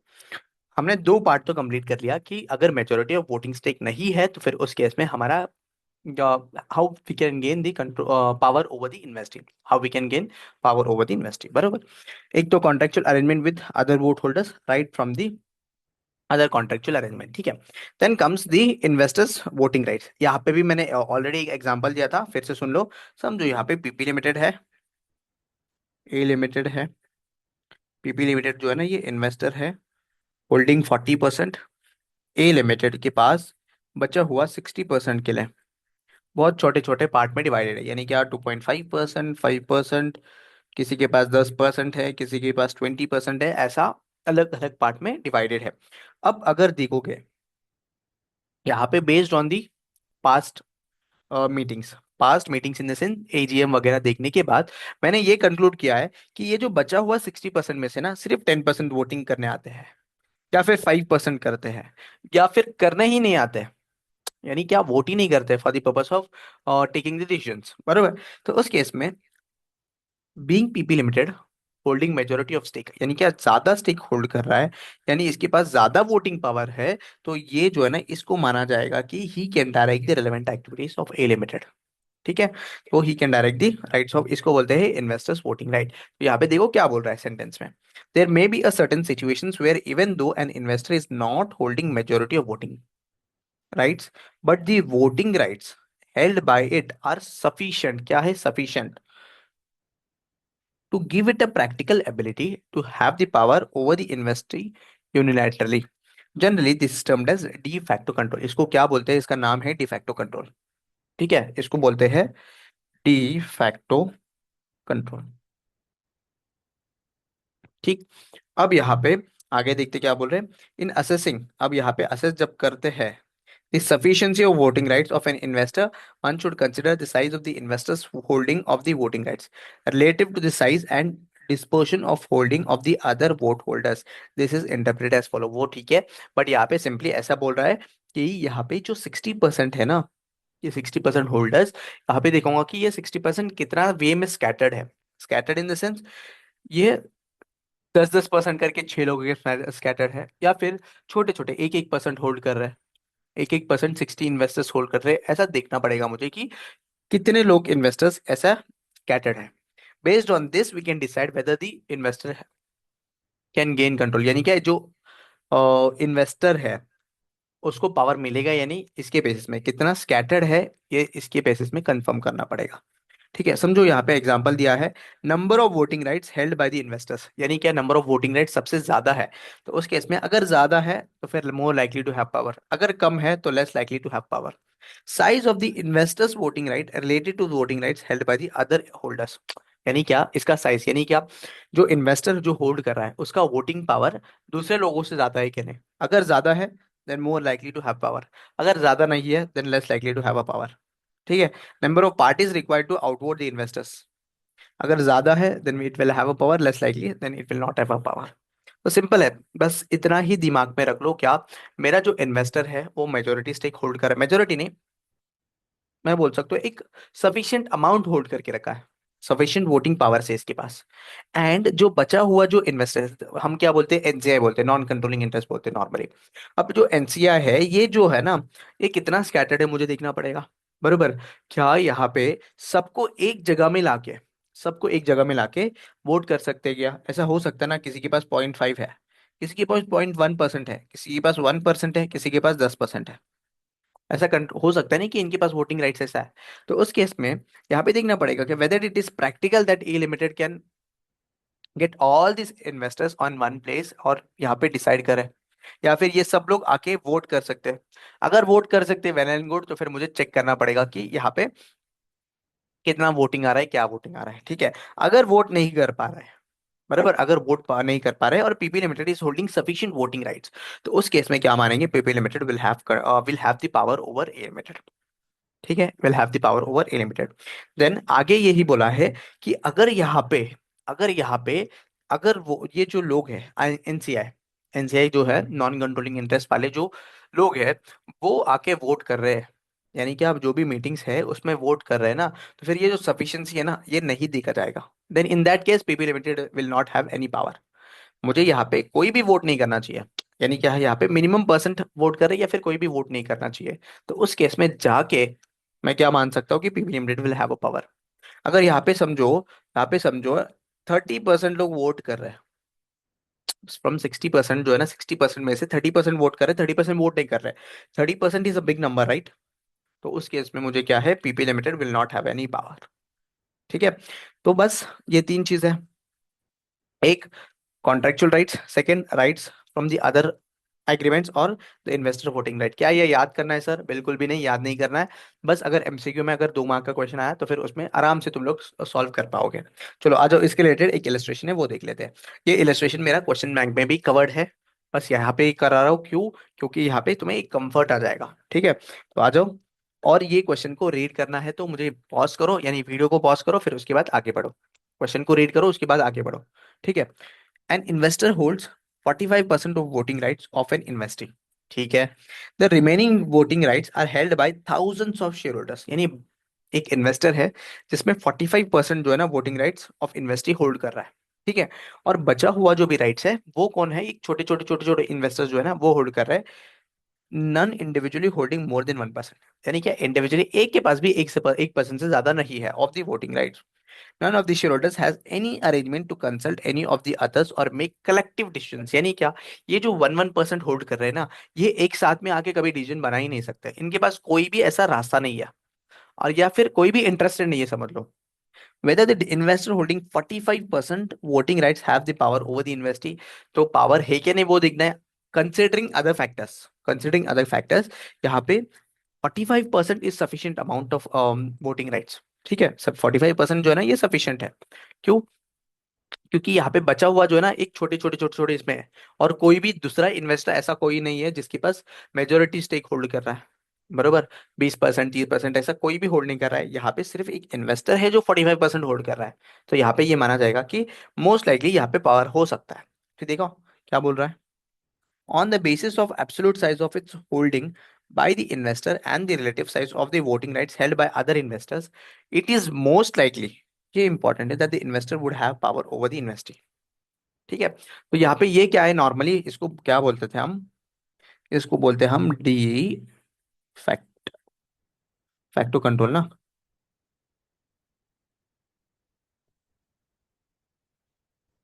ठीक है। अगर एमसीक्यू में आएगा तो ये चीजें ध्यान रखना, मे बी ये ऐसा जो बड़े टेक्निकल वर्ड पूछ लेगा, या फिर एक केस स्टडी देगा, यहाँ पे जैसे यहाँ पे केस स्टडी दिया है, उसके बेसिस में बोलेगा, चार क्वेश्चन एमसीक्यू का ऑप्शंस देगा, और बोलेगा कि weather the investor has power over the investee, yes और नो वगैरह पर कुछ एमसीक्यू का ऑप्शंस होगा, क्या यस नो, फिर उसके बाद मोस्ट लाइकली ऐसा कुछ होगा, तो फिर उसमें तुम्हें बताना होगा, इजीली क्रैक कर पाओगे। चलो इलेस्ट्रेशन नंबर 10 की ओर बढ़ते हैं। अब यहाँ पे क्या हो रहा है, ABC Limited holds 40% of voting rights of XYZ Limited. The remaining voting rights are held by six other investors, each individually holding 10% each. Whether the investor holding 40% voting rights have power over the investing. अब यहाँ पे जो है ना, ध्यान देने वाली चीज है क्या, एबीसी लिमिटेड है, ये किसमें है, XYZ में 40% होल्ड कर रहा है, बरोबर। द नेक्स्ट थिंग, यहाँ पे छह लोग हैं जो 10%, 10%, 10%, 10%, चार हो गए ना, पांच और छह, ठीक है, पांच और छह। अब यहाँ पे क्या हो रहा है, 40% तो ये होल्ड कर रहा है, ठीक है। XYZ के लिए मेजोरिटी वोटिंग राइट्स चाहिए, और ये जो है ना सिर्फ छह शेयर होल्डर्स में बटा हुआ है, सिक्स शेयर होल्डर्स। यानी क्या, ज्यादा मेजोरिटी ऑफ, मतलब स्कैटर्ड नहीं है, ज्यादा स्कैटर्ड नहीं है, बरोबर। यहाँ पे छह लोग ही है जो 10-10-10% होल्ड कर रहे हैं। तो क्या यहाँ पे पॉसिबिलिटी है क्या इन सब लोग एक साथ में आके वोट करें? अब वो चेक करना पड़ेगा कि वोट कर रहे हैं या नहीं, बट यहाँ पे पॉसिबिलिटी है ना, बराबर। यहाँ पे पॉसिबिलिटी है कि यहाँ पे सब एक साथ में आए और वोट करें, या फिर ये 40% डालेगा, बचा हुआ 10-20%, जो तीन लोग हैं, चार लोग हैं, वो तो वोट कर सकते हैं ना, या फिर एक भी बंदा वोट करेगा तो फिर मोर देन हाफ हो जाएगा, या हाफ हो जाएगा, राइट। तो फिर रिलेवेंट डिसीजन की एक्टिविटीज ले सकते हैं। क्या यहाँ पे एबीसी लिमिटेड के पास पावर है क्या? यहाँ पे मुझे एडिशनल फैक्ट्स चेक करना पड़ेगा, ठीक है। यहाँ पे एडिशनल फैक्ट्स इन सेंस, यहाँ पे इन लोग वोट कर रहे हैं या नहीं मीटिंग्स में, जो मीटिंग है ना उसमें वोट कर रहे हैं कि नहीं प्रॉपरली, ठीक है। देन उसके बाद ये देखना पड़ेगा कि ये सब लोग कहीं ना कहीं यहाँ पे कॉन्ट्रैक्ट किया है क्या, ये सब लोग जो है ना, ये सब लोग मिलके कहीं मिलके कॉन्ट्रैक्ट किए हैं कि फॉर वोटिंग राइट्स। अगर कॉन्ट्रैक्ट नहीं है तो क्या ये एबीसी लिमिटेड के साथ कुछ कॉन्ट्रैक्ट्स है क्या? ये बहुत सारे एडिशनल फैक्टर्स चेक करना पड़ेगा। बट यहाँ पे मैं डायरेक्टली नहीं बता सकता हूँ कि ABC limited will have a power. ऊपर डायरेक्टली क्यों बता रहा था, क्योंकि जो बचा हुआ शेयर होल्डिंग पावर है वो स्कैटर्ड था in many share holders, right. तो आ जाओ देखते हैं। इन दिस केस देखो, it is less likely that ABC limited will have power over XYZ since the size of number of shareholders required to outvote ABC Limited is not so high। यानी बहुत ज्यादा नहीं है। इन सबको जो 10%, 10%, 10% जो hold कर रहे हैं उनको इकट्ठा लेके आ सकते हैं और वोटिंग करवा सकते हैं। Additional facts and circumstances should also be considered to determine whether ABC Limited has power or not। तो फिर बाकी के फैक्टर्स मुझे चेक करना पड़ेगा कि whether ABC Limited will have a power or not। चलो, let's look after illustration number 11, ठीक है। तो यहाँ पे बताया था ना कि यहाँ पे वोटिंग राइट्स मुझे चेक करना पड़ेगा प्रीवियस मीटिंग से। जो 40% जो होल्ड, 40% तो मेरा जो होल्डिंग है वही है। जो एनसीआई पोर्शन है, that is non controlling interest portion है, वो वाला पोर्शन जो है, यहाँ पे कोई भी कंट्रोलिंग इंटरेस्ट नहीं है, बस बता रहा हूँ कि फॉर योर रेफरेंस, जो बचा हुआ पोर्शन है जो मेरा इन्वेस्टर होल्ड नहीं कर रहा है, वो पोर्शन मुझे देखना पड़ेगा कि वो वोटिंग कर रही है या नहीं। अब ये जो वोटिंग से है मुझे कैसे पता चलेगा, in the from the previous meeting, right. तो अगर देखोगे यहाँ पे votings pattern at previous share holders meeting, इससे मुझे पता चलेगा कि वोट कर रहे हैं या नहीं है। अगर वोट कर रहे हैं तो फिर उस केस में मुझे क्या है, based on the voting rights I have to take the decisions. अगर वोट नहीं कर रहे तो फिर मेरा जो इन्वेस्टर है, मेजोरिटी ऑफ स्टेक होल्ड कर रहा है विद सफिशिएंट वोटिंग राइट्स, उसको माना जाएगा he will have a power over the investing. Illustration number 11 same. Pause करो, क्वेश्चन को रीड करो, आ जाओ। An investor holds 35% of voting rights of an investing, ठीक है। इन्वेस्टर जो है वो होल्ड कर रहा है 35% of the voting rights of investing. Three other shareholders each hold 5% of voting rights of the investor। यहाँ पे बनाते चलेंगे। इन्वेस्टर है,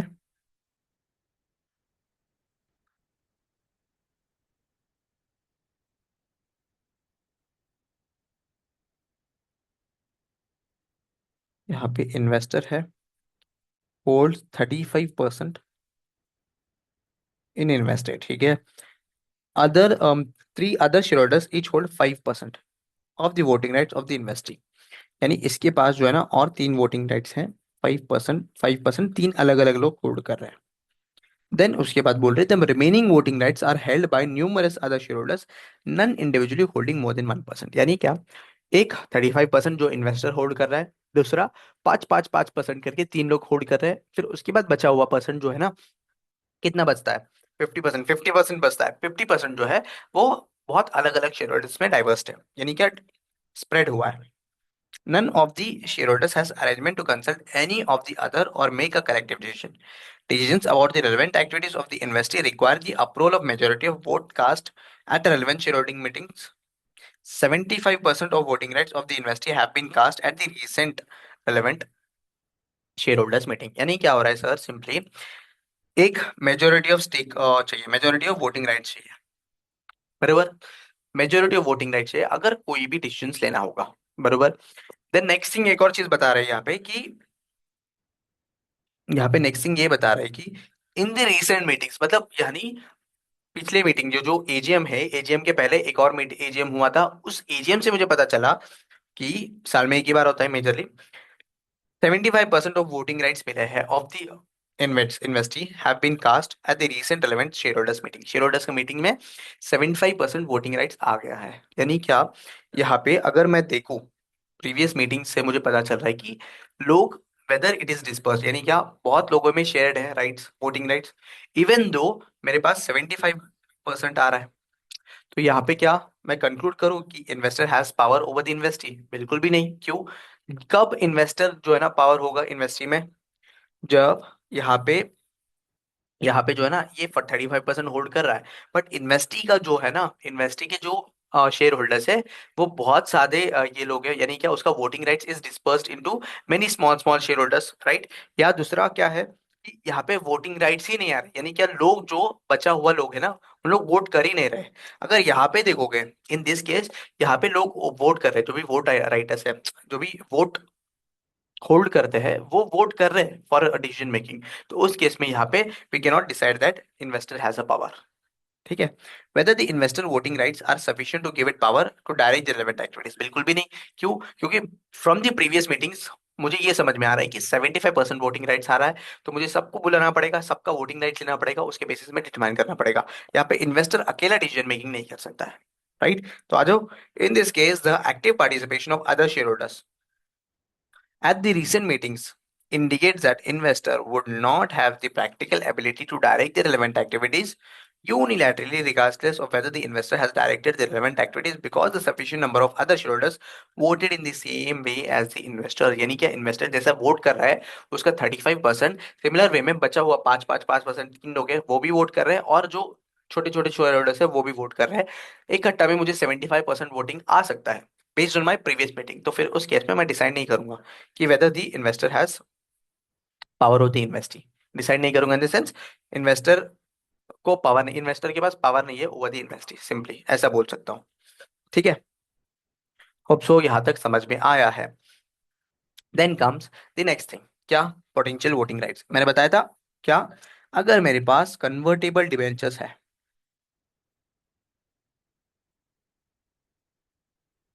या प्रेफरेंस शेयर्स है, तो उस केस में कन्वर्टेबल प्रेफरेंस शेयर्स, तो उस केस में यहाँ पे क्या हो सकता है, यहाँ पे ये हो सकता है कि यहाँ पे ये जो इंस्ट्रूमेंट्स है इसको क्या कर सकते हैं, कन्वर्ट कर सकते हैं। जब ये इंस्ट्रूमेंट्स को कन्वर्ट करके इक्विटी शेयर्स में बना सकते हैं, तो फिर उस केस में जब एक ये जो कन्वर्टेबल डिबेंचर्स है उस जो इक्विटी में कन्वर्ट होगा, प्लस मेरा एग्जिस्टिंग वोटिंग राइट्स, इन दोनों को कंबाइन कर दूंगा। जब कंबाइन कर दूंगा यहाँ पे मैं मान सकता हूँ ना कि अगर कंबाइन होने के बाद अगर मेजोरिटी स्टेक हो रहा है, तो उस केस में क्या मानूंगा, the investor has the power over the investee, बरोबर? तो जब कैलकुलेट करूंगा पावर, उस केस में मुझे क्या पोटेंशियल वोटिंग राइट्स भी मुझे ध्यान देना पड़ेगा, मुझे देखना पड़ेगा। ठीक है? तो उसको भी कंसिडर करना पड़ेगा वाइल कंप्यूटिंग।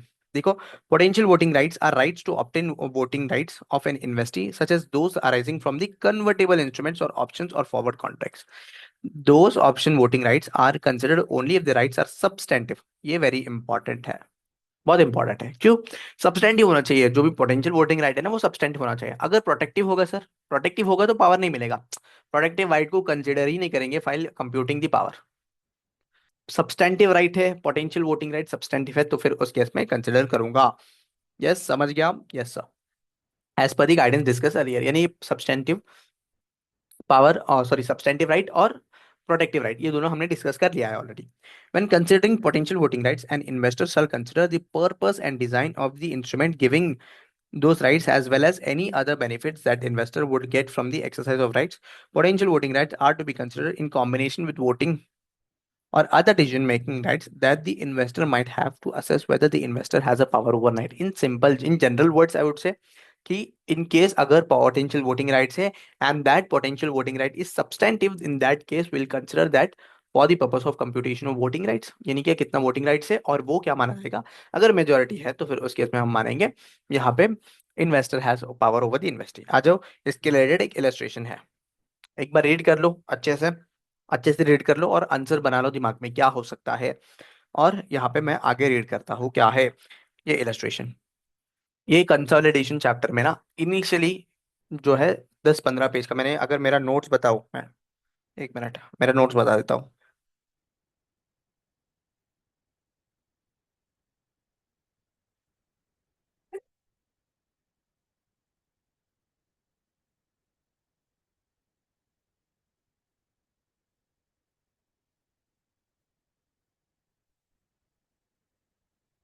यहाँ पे देखोगे इनिशियली 10-12 पेज का मैंने समरी बना के दिया है।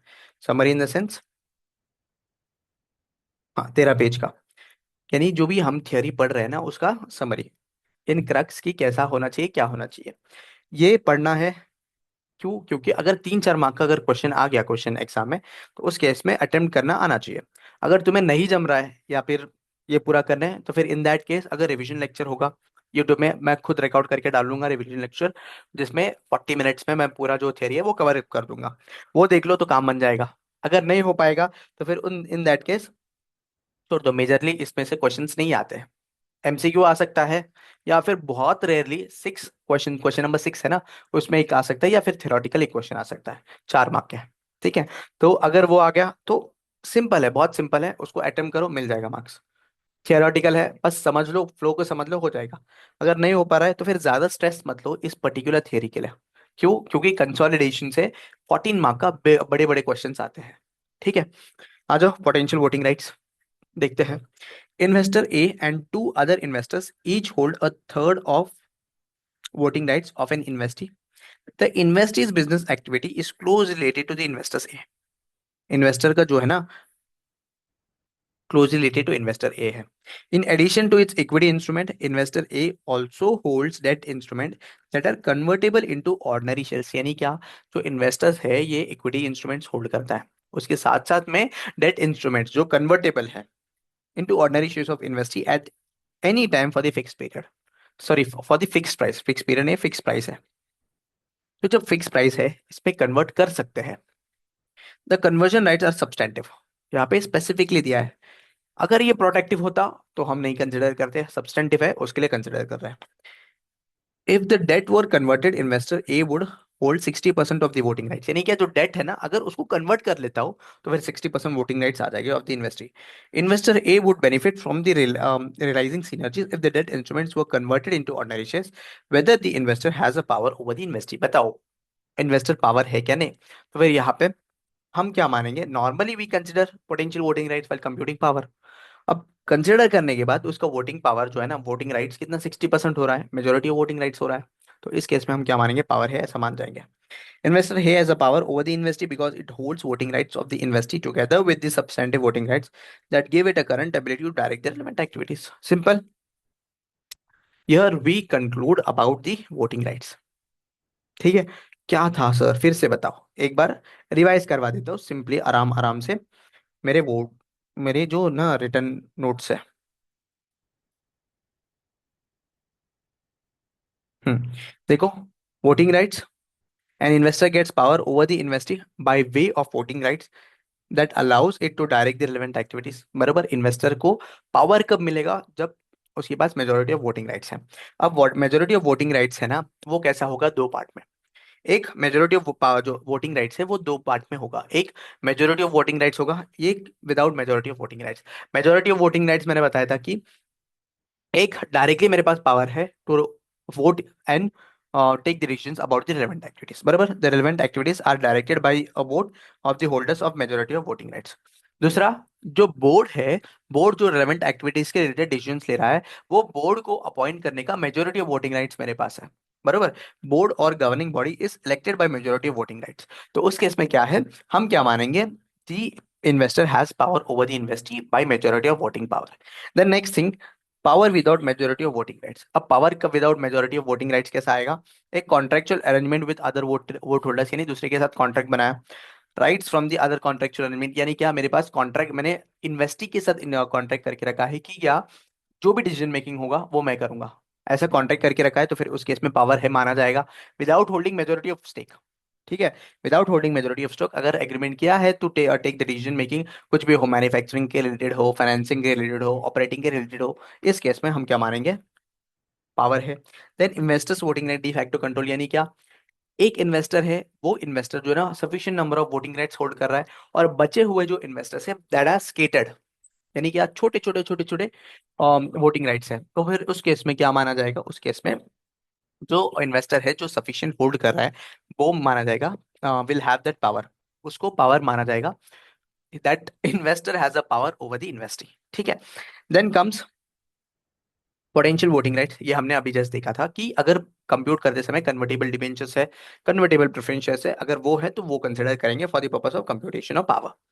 ठीक है, देन नेक्स्ट थिंग, यहाँ पे डिफैक्टो कंट्रोल में मुझे वोटिंग राइट्स के ये जो है ना पॉइंट ऑफ व्यू से चेक करना पड़ेगा, प्रीवियस मीटिंग में जो प्रीवियसली हुआ है शेयर होल्डर्स मीटिंग, उसमें कुछ वोटिंग आया है क्या, जो बचा हुआ पार्टी इन्वेस्टर एक पार्ट होल्ड कर रहा है समझो 40%, जो 60% है, ये 60% से वोटिंग्स आ रहा है क्या, अगर सफिशिएंट वोटिंग्स आ रहे हैं इस पर्टिकुलर 60% से, देन इन दैट केस जो इन्वेस्टर है ना, इन्वेस्टर उसका पास पावर नहीं है, अगर इससे कोई भी वोट्स नहीं आ रहे हैं, कौन सा 60% से, तो फिर उस केस में डिफैक्टो कंट्रोल माना जाएगा। ठीक है, then comes power other than through voting rights, अभी नेक्स्ट वाला जो टॉपिक है ना उसके रिलेटेड है, जब नेक्स्ट वाला टॉपिक आ जाओ यही से देखते हैं,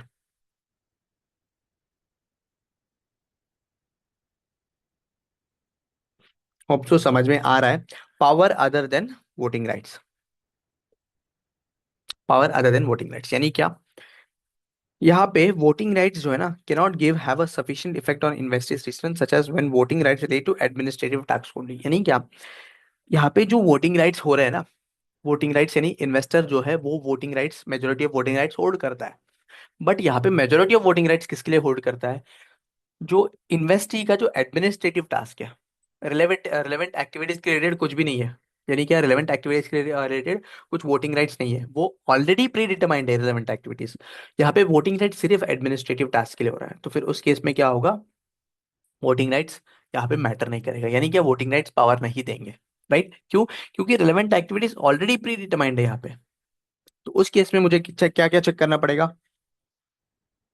purpose and design of the investee, contract, sorry contractual arrangements, special relation, ये तीन चीजें चेक करना पड़ेगा, special relation between investor and investing, ये तीन चीजें चेक करना पड़ेगा, बरोबर, क्या फिर से बताओ, वोटिंग राइट्स जो है ना वो सिर्फ और सिर्फ एडमिनिस्ट्रेटिव टास्क के लिए है, मेरा यहाँ पे रिलेवेंट एक्टिविटीज जो है ना वो प्री डिटरमाइंड है, pre determined in the sense क्या, यहाँ पे मैंने ऑलरेडी डिटरमाइन करके रखा है, समझो मैंने ट्रेडिंग से ट्रेडिंग कर रहा हूँ, यानी क्या, किराना का दुकान है, अब यहाँ पे मैं किससे परचेस करना है वो ऑलरेडी डिटरमाइंड है, किसको बेचना है ऑलरेडी डिटरमाइंड है, सिर्फ यहाँ पे मेरा भी कुछ कंट्रोल नहीं है, वहां से परचेस करता हूँ और यहाँ पे बेच देता हूँ एक पर्टिकुलर मार्जिन लगा के, ये क्या है, प्री डिटरमाइंड है ऑलरेडी, यहाँ पे कोई भी चेंज नहीं होगा।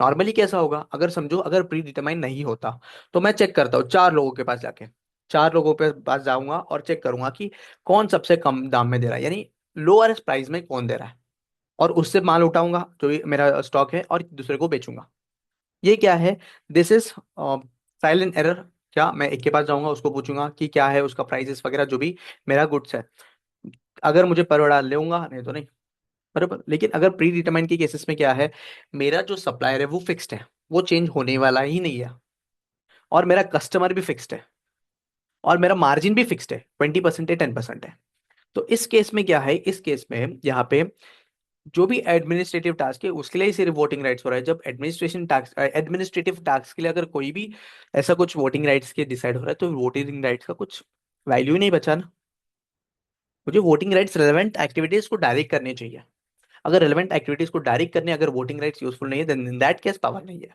तो उस केस में मैं क्या चेक करूंगा, उस केस में मैं power and design of the, purpose and design of the investee, यानी क्या, पर्पस एंड डिजाइन यानी क्या, जो मेरा इन्वेस्टी है वो, उसका पर्पस क्या है, वो किसके लिए बना है, उसका रिलेवेंट एक्टिविटीज क्या है, इस पर्टिकुलर रिलेवेंट एक्टिविटीज का रिटर्न कौन ले रहा है, इस पर्टिकुलर रिलेवेंट एक्टिविटीज कौन डायरेक्ट करने वाला है, या प्री डिटरमाइन हो तो कौन प्री डिटरमाइन किया, ये सब चीजें मैं किस में देखूंगा, power and design of the investee में। कॉन्ट्रेक्चुअल अरेंजमेंट्स मुझे चेक करना पड़ेगा कि कोई भी कॉन्ट्रेक्चुअल अरेंजमेंट है क्या। ठीक है, यानी क्या, अगर इन्वेस्टी है, इन्वेस्टर ने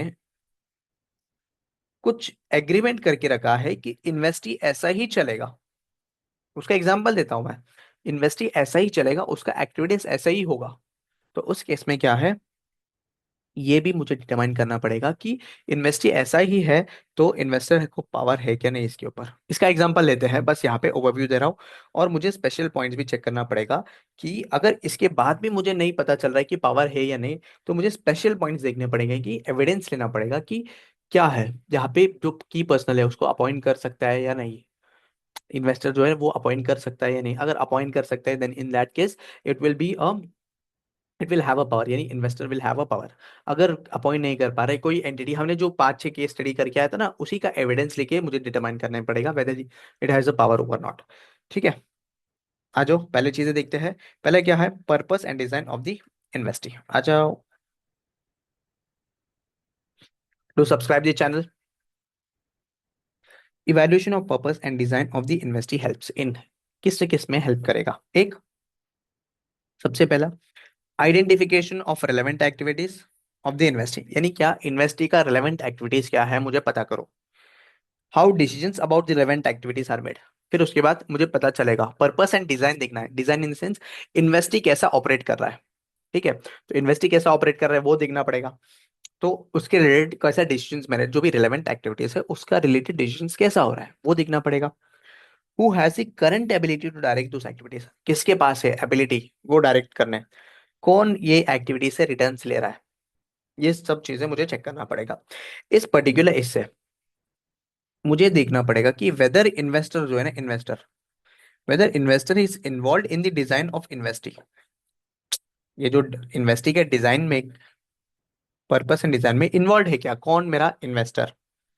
अगर इन्वेस्टर मेरे जो इन्वेस्टी के डिजाइन में इन्वॉल्व है, पर्पस में इन्वॉल्व है, तो फिर उस केस में investor will have the opportunity to have the power over the investee, यानी क्या, इन्वेस्टर के पास एक अपॉर्चुनिटी था किसमें, इन्वेस्टी में, इन्वेस्टी के ऊपर पावर लेने के लिए। अदरवाइज देखो सिंपली, अगर इन्वेस्टर जो है ना डिजाइन में इन्वॉल्व है, डिसीजन मेकिंग में इन्वॉल्व है, तो सिंपली इन्वेस्टी का जो भी डिसीजन मेकिंग है अबाउट द रिलेवेंट एक्टिविटीज कौन ले पाएगा, इन्वेस्टर। क्यों, क्योंकि वो इन्वॉल्व था ना, बराबर। अगर सिर्फ इन्वॉल्व है, डिसीजन मेकिंग में नहीं है, तो सिर्फ involve in decision in design of the entity is not sufficient. सिर्फ इन्वॉल्व होना सफिशिएंट नहीं है, डिसीजन मेकिंग एक्टिविटीज वगैरह सब में इन्वॉल्व होना चाहिए, तब जाके मैं बोलूंगा कि investor has power over the investing. But अगर इन्वॉल्व है तो फिर इसके पास एक अपॉर्चुनिटी था, किसके पास, इन्वेस्टर के पास अपॉर्चुनिटी था to gain the power over the investee. ठीक है, तो वही चीज बोल रहा है आगे देखो, in assessing the purpose and design of the investee and investor shall consider its involvement and decision made at the time of design of the investee, बरोबर। जब पर्पस एंड डिजाइन क्रिएट कर रहे थे इन्वेस्टी का, तो investor consider करेगा उसका involvement कितना था उसमें, and evaluate whether the such involvement provides the investor with rights that are sufficient to give it power. Very important thing, हाँ, इवेल्युएट करेगा कि जो इन्वॉल्वमेंट था वो सफिशिएंट था क्या पावर के लिए। ठीक है, being involve is not sufficient, is alone is not sufficient in investor's control. However, involvement in design indicate that investor had the opportunity, का opportunity था to gain the power over the investee, बस simple. क्या था sir, purpose and design यानी क्या, purpose and design यानी क्या, जो इन्वेस्टी है, इन्वेस्टी का जो पावर पर्पस क्या है, वो उसका रिलेवेंट एक्टिविटीज क्या है, यानी उसका डिजाइन कैसा है, उसका रिलेवेंट एक्टिविटीज क्या है, उसके रिलेवेंट एक्टिविटीज के रिलेटेड डिसीजंस कौन ले रहा है, उसका रिटर्न्स किसको जा रहा है, करंट एबिलिटी किसका है, वो पूरा चेक करना। अगर ये सब एक्टिविटीज में अगर कौन इन्वेस्टर इन्वॉल्व है, then well and good, investor had an opportunity to gain control, नहीं, gain the power over the investing, बरोबर। अगर इन्वॉल्वमेंट है in design, second, decision making power भी था, तो उस केस में पावर है, डिसीजन मेकिंग पावर भी था किसके पास, इन्वेस्टर के पास, तो पावर है। सिर्फ इन्वॉल्व था इन the design but decision making power नहीं है, तो फिर एक अपॉर्चुनिटी था वो पावर गेन करने, तो उसके बाद एडिशनल फैक्टर्स मुझे कंसिडर करना पड़ेगा। चलो, ये चीज समझ में आ गया होगा तो इलस्ट्रेशन नंबर 13 देखते हैं। वेरी सिंपल, बहुत सिंपल है, छोटे छोटे इलस्ट्रेशन है। आ जाओ, क्या है, एक बार पॉज कर लो, अच्छे से रीड कर लो क्वेश्चन, देन फिर उसके बाद आगे बढ़ना। देखो, PQR has entered into a contract with the state government to construct a power plant and distribute the electricity generated from the plant to households of the state. यहाँ पे simply ये बोल रहा है कि PQR जो है ना, ये एंटर किया है इनटू अ कॉन्ट्रैक्ट, किसके साथ? स्टेट गवर्नमेंट के साथ। क्या? कंस्ट्रक्ट करने power and distribute the electricity generated from the power to households of the state. For this PQR has set up a new entity PQXYZ। यानी ये जो activity है ना, इलेक्ट्रिसिटी जनरेट करना और हाउस होल्ड्स को दे देना, ये इसके लिए न्यू एंटिटी XYZ को ये क्या सेटअप किया। PQR वॉज इन्वॉल्व, इन्वॉल्व था किसमें? डिजाइन ऑफ XYZ, डिजाइन में इन्वॉल्व था। ठीक है। The decisions related to relevant activities of XYZ, that is how much electricity to generate और price of the units of electricity to sold to the customer are not determined by voting rights, whether PQR has power over the XYZ। तो यहाँ पे simply ऐसा पूछ रहा है, PQR ने किसको बनाया? XYZ को बनाया।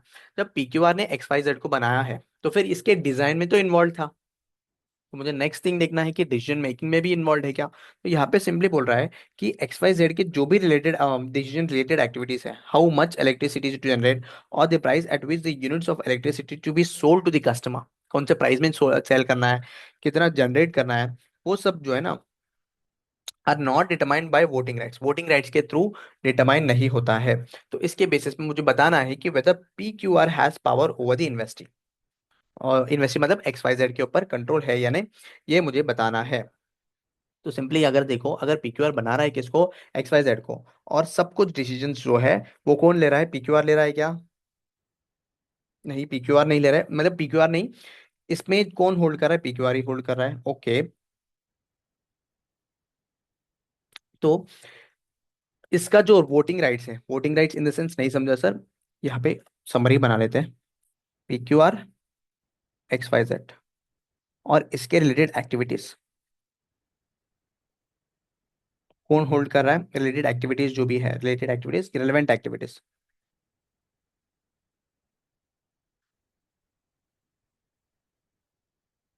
वो कौन डिसाइड करेगा? मेजोरिटी ऑफ वोटिंग से नहीं, are not determined by voting rights. तो इस केस में PQR was only involve, right. PQR जो है ना वो सिर्फ इन्वॉल्व था इन डिजाइन, बट सिर्फ इन्वॉल्व इज नॉट सफिशिएंट। इसके पास अपॉर्चुनिटी था, किसके पास? PQR के पास सिर्फ अपॉर्चुनिटी था to gain the control, sorry to gain the power, control नहीं, to gain the power. But यहाँ पे PQR के पास कंट्रोल पावर है या नहीं, ये हम बता नहीं सकते, एडिशनल सर्कमस्टेंसेस देखना पड़ेगा। क्यों? क्योंकि PQR is not the right investor in directing relevant activities, बरोबर। तो यहाँ पे देखो क्या सिंपली बोल रहा है, PQR was involved in design of XYZ. Accordingly, it was its involvement in design may indicate that the investor had the opportunity to obtain the rights that are sufficient to give it power over the investee. However, being involved in design alone is not sufficient to give the right control over XYZ, and hence additional facts and circumstances such as other contractual elements should be considered। ठीक है। यहाँ पे कुछ additional circumstances भी देखना पड़ेगा, सिर्फ यहाँ पे PQR was involve in the design of XYZ, उसके आगे कुछ भी नहीं। ठीक है, होप सो ये समझ में आ गया है PQR के पास क्या अपॉर्चुनिटी था। चलो कंटिन्यू करते हैं विद दी अनदर सेशन।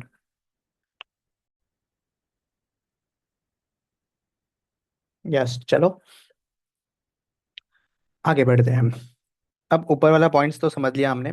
क्या purpose and design of the investee, क्या पर्पस एंड डिजाइन होता है, यानी जो इन्वेस्टी है, इन्वेस्टी का क्या पर्पस है and what are the relevant activities and उसका डिजाइन कैसा है। अगर इन्वॉल्वमेंट हुआ किसका? इन्वेस्टर का, along with the decision making, तो फिर उस केस में पावर है। अदरवाइज अगर सिर्फ इन्वॉल्वमेंट है तो फिर यहाँ पे माना जाएगा कि अपॉर्चुनिटी था पावर गेन करने का, लेकिन यहाँ पे पावर गेन करने क्या या नहीं, वो मुझे किस एडिशनल फैक्ट्स एंड सर्कमस्टेंसेस के बेसिस में डिसाइड करना पड़ेगा। सिंपल। चलो आगे बढ़ते हैं। ये कॉन्ट्रेक्चुअल अरेंजमेंट्स। अब कॉन्ट्रेक्चुअल अरेंजमेंट यानी क्या है सर? आज इसका जो है ना एग्जाम्पल से बताता हूँ, एग्जाम्पल से बताता हूँ क्या है कॉन्ट्रेक्चुअल अरेंजमेंट। समझो यहाँ पे PP लिमिटेड है, PP लिमिटेड है, A लिमिटेड में जो है ना, A लिमिटेड के इसमें कुछ इन्वेस्टमेंट करके रखा है, 40%, 50%, ये यहाँ पे, अच्छा चलो 50% ले लो। ठीक है। और एक और चीज, यहाँ पे PP लिमिटेड ने ही A को सेटअप किया है। ठीक है, PP लिमिटेड ने ही A को सेटअप किया है। अब A लिमिटेड का जो डेली एक्टिविटीज क्या है, A लिमिटेड का जो डेली एक्टिविटीज है, PP लिमिटेड का कुछ लोन्स है, वो लोन्स को क्या करेगा? ये लोन्स को परचेस करेगा, किससे? पीपी लिमिटेड से। ठीक है। और यहाँ पे क्या करेगा? लोन्स का रिकवरी देखेगा, इसका लोन्स का रिकवरी। जब रिकवरी आएगा टाइम टू टाइम बेसिस, यानी क्या, लोन का ईएमआई का ड्यू डेट आया समझो, उसका ईएमआई रिकवर करना। ठीक है। अगर लोन का प्रिंसिपल रिपेमेंट आ गया तो प्रिंसिपल का रिकवरी करना। किसका एक्टिविटी से? ए का।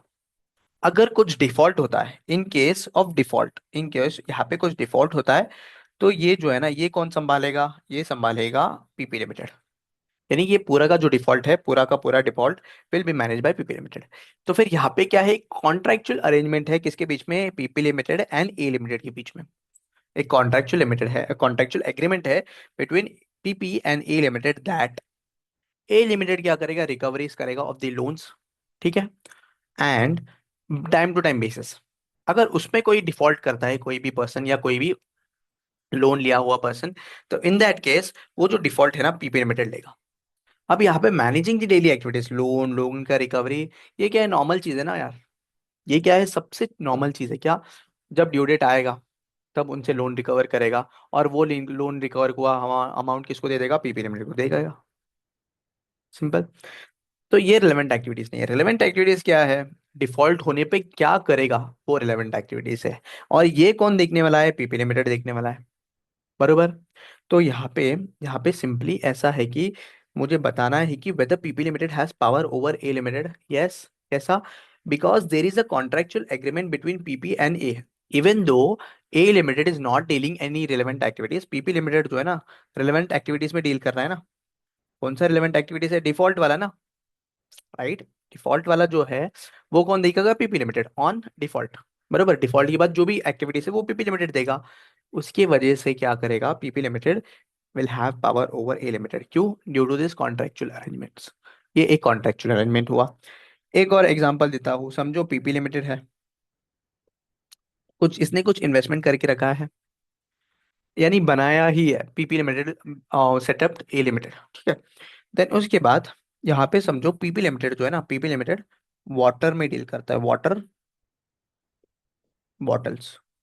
Water bottles in the sense पानी, पानी जो है ना बॉटल्स में पैक करके बेच देता है। मिनरल वाटर, जैसा यहाँ पे बिस्लरी हुआ। बिस्लरी समझते हो ना? बिस्लरी का जो बॉटल है, 20 रुपए में जो बिकता है 1 लीटर का। ठीक है। अब ये जो पानी जो बॉटल में पैक करते हैं ना, वो बॉटल्स कौन? ए लिमिटेड प्रोवाइड करता है। ये बॉटल्स कौन? ए लिमिटेड प्रोवाइड करता है। और PP limited is directly dependent on A limited.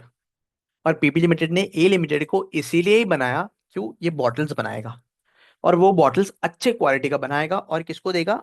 A limited को देगा, सॉरी पीपी लिमिटेड को देगा, for the purpose of packing. बरोबर। तो अगर समझो ए लिमिटेड बॉटल्स नहीं बनाता है, ए लिमिटेड बॉटल्स नहीं बनाता है, तो पीपी लिमिटेड लॉस में जाएगा। क्यों? क्योंकि बाहर के बॉटल्स जो है ना, नॉर्मली पता होगा, पानी का एक्सपायरी डेट नहीं होता है। पानी के जो बॉटल है ना, बॉटल का एक्सपायरी डेट होता है। तो वो बॉटल का अगर क्वालिटी अच्छा है देन वेल एंड गुड, अगर क्वालिटी नहीं अच्छा नहीं है तो फिर बहुत सारे हेल्थ इफेक्ट्स आ सकते हैं। तो बाहर से अगर पीपी लिमिटेड लेना चाहेगा, तो जो बॉटल्स है ना, वो बॉटल्स को, प्लास्टिक बॉटल्स को मेजरली बोलते हैं, तो वो प्लास्टिक बॉटल्स अगर इंफीरियर क्वालिटी का होगा तो मेजर इम्पैक्ट होगा इन माई बिजनेस। पीपी लिमिटेड का इसमें मेजर इम्पैक्ट होगा ना। पीपी लिमिटेड का रिटर्न्स भी कम होंगे। क्यों? क्योंकि ज्यादा लोग जो है ना वो वाटर बॉटल्स को परचेज नहीं करेंगे। तो यहाँ पे क्या कमिटमेंट है? यहाँ पे ये कमिटमेंट है कि पीपी लिमिटेड जो है ना, वो ए लिमिटेड सेटअप क्या है? बॉटल बनाने। And A limited will only manufacture bottles and provide it to PP limited. तो जिस चीज के लिए कोई कुछ भी हो, भले कुछ भी हो, A limited will manufacture bottles, right. तो ऐसा कोई भी कमिटमेंट है, in that case PP limited will have power over A limited. बरोबर, ऐसा कुछ है तो फिर उस केस में PP limited will have power over A limited. ठीक है। तो इसी के रिलेटेड एक इलस्ट्रेशन है 14 और 15, वो देख लेते हैं फटाफट फटाफट। क्या है देख लो। An invest is only business activity as specified in its founding documents. यानी क्या? जो इन्वेस्टी है, इन्वेस्टी के जो फाउंडिंग डॉक्यूमेंट्स है, एओए एमओए होता है ना, उसमें क्या दिया है, स्पेसिफाई क्या है? Is to purchase receivable, receivable purchase करेगा, and service them on day to day basis to the investors. ठीक है। यानी क्या? रिसीवेबल परचेस करेगा, और रिसीवेबल परचेस करने के बाद जो भी उसका रिकवरी वगैरह सब कुछ लेके इन्वेस्टर्स को दे देगा।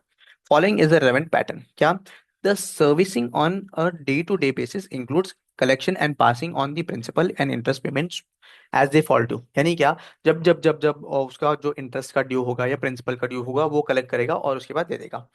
Upon default of the receivables, the investee automatically puts the receivable to the investors. ये देखो, ध्यान देखो, अपॉन डिफॉल्ट, अगर डिफॉल्ट होगा तो उस केस में जो है ना, इन्वेस्टी जो है ना डायरेक्टली किसको दे देगा, ये इन्वेस्टर को दे देगा. और investor has agreed separately in an agreement between the investee and the investor. यानी इन्वेस्टी एंड इन्वेस्टर के दोनों के बीच में एक कॉन्ट्रैक्ट है कि अगर कुछ डिफॉल्ट होता है तो उस केस में इन्वेस्टर डील करेगा. चलो आगे. The only relevant activity is managing the receivable upon default because it is only activity that can significantly affect the investors return. तो यहाँ पे simply managing the relevant activities जो है ना, वो main, sorry, managing the receivables upon default is the relevant activity. बराबर. और उसके अलावा जो डे टू डे सर्विसिंग कर रहे हैं, यानी कि आप इंटरेस्ट लेना, प्रिंसिपल रिकवरी करना और देना, ये रिलेवेंट एक्टिविटी नहीं है. अपॉन डिफॉल्ट, अगर डिफॉल्ट होता है तो फिर इन्वेस्टी का रिटर्न्स में इफेक्ट आएगा, उसको बोलते हैं रिलेवेंट एक्टिविटीज. बराबर. Managing the receivable before default is not a relevant activity because the activities before default are predetermined and amount only to collecting cash flows as they fall due and passing them on to the investors, whether the investors has the power over the investee or not. तो यहाँ पे बताना पड़ेगा मुझे कि power है या नहीं. यस है, बिल्कुल. क्यों? क्योंकि इन्वेस्टर है समझो, और यहाँ पे इन्वेस्टी है. इन्वेस्टी का एक्टिविटी रिसीवेबल मैनेज करना. इसका रिलेवेंट एक्टिविटी क्या है? रिलेवेंट एक्टिविटी है अपॉन डिफॉल्ट. यानी डिफॉल्ट होता है अगर रिसीवेबल में, तो फिर उस केस में इसका रिटर्न अफेक्ट होगा. तो ये कौन मैनेज कर रहा है? इन्वेस्टर मैनेज कर रहा है. तो इन्वेस्टर अगर रिलेवेंट एक्टिविटीज को मैनेज कर रहा है तो फिर उस केस में क्या है, investor will have a power over the investee. चलो देखो. In this question, the design of the investee ensures that the investor has decision-making power only in case of default of the receivables. बरोबर. जब default होगा तब जाके investor decision making करेगा. The terms of the agreement between the investor and investee are integral to overall business transaction and establishment of the investee. Therefore, the terms of the agreement together with founding documents, yeah, of the investee lead to the conclusion that investor has power over the investee, even though investor takes ownership of the receivable upon the default and manages the defaulted receivable outside the legal boundaries of the investee. Simple. तो simply यहाँ पे ऐसा बताया है कि यहाँ पे relevant activities direct कर रहे हैं इन्वेस्टर, तो फिर in that case investor will have power over the investee. ठीक है. चलो आगे बढ़ते हैं to other illustration. Illustration number 15. क्या है इलस्ट्रेशन नंबर 15 में? मैंने सेकेंड एग्जांपल तो दिया था ना कमिटमेंट का. क्या? क्योंकि एक पर्टिकुलर इन्वेस्टी है and investee will function in the way it is designed. जैसा बनाया है वैसे ही करेगा. यानी कि बॉटल्स बनाने अगर सेटअप किया है तो वो बॉटल्स ही बनाएगा. ठीक है. अगर ऐसा कुछ कमिटमेंट है, इन दैट केस जो है ना, investor will have the power over the investing. A limited is manufacturer of pharmaceutical products. A limited has invested in share capital of B limited. ठीक है. ए लिमिटेड ने share capital of B में invest किया है, which is a manufacturer of packaging material of pharmaceutical products. तो अगर बताओ मैं यहाँ पे, ए लिमिटेड है, ये फार्मा में डील कर रहा है. देन उसके बाद बी लिमिटेड है जो ये फार्मा का जो है ना पैकिंग मटेरियल्स बनाता है. और ए लिमिटेड ने इसमें डायरेक्टली इन्वेस्ट करके रखा है. ठीक है. चलो आगे बढ़ते हैं.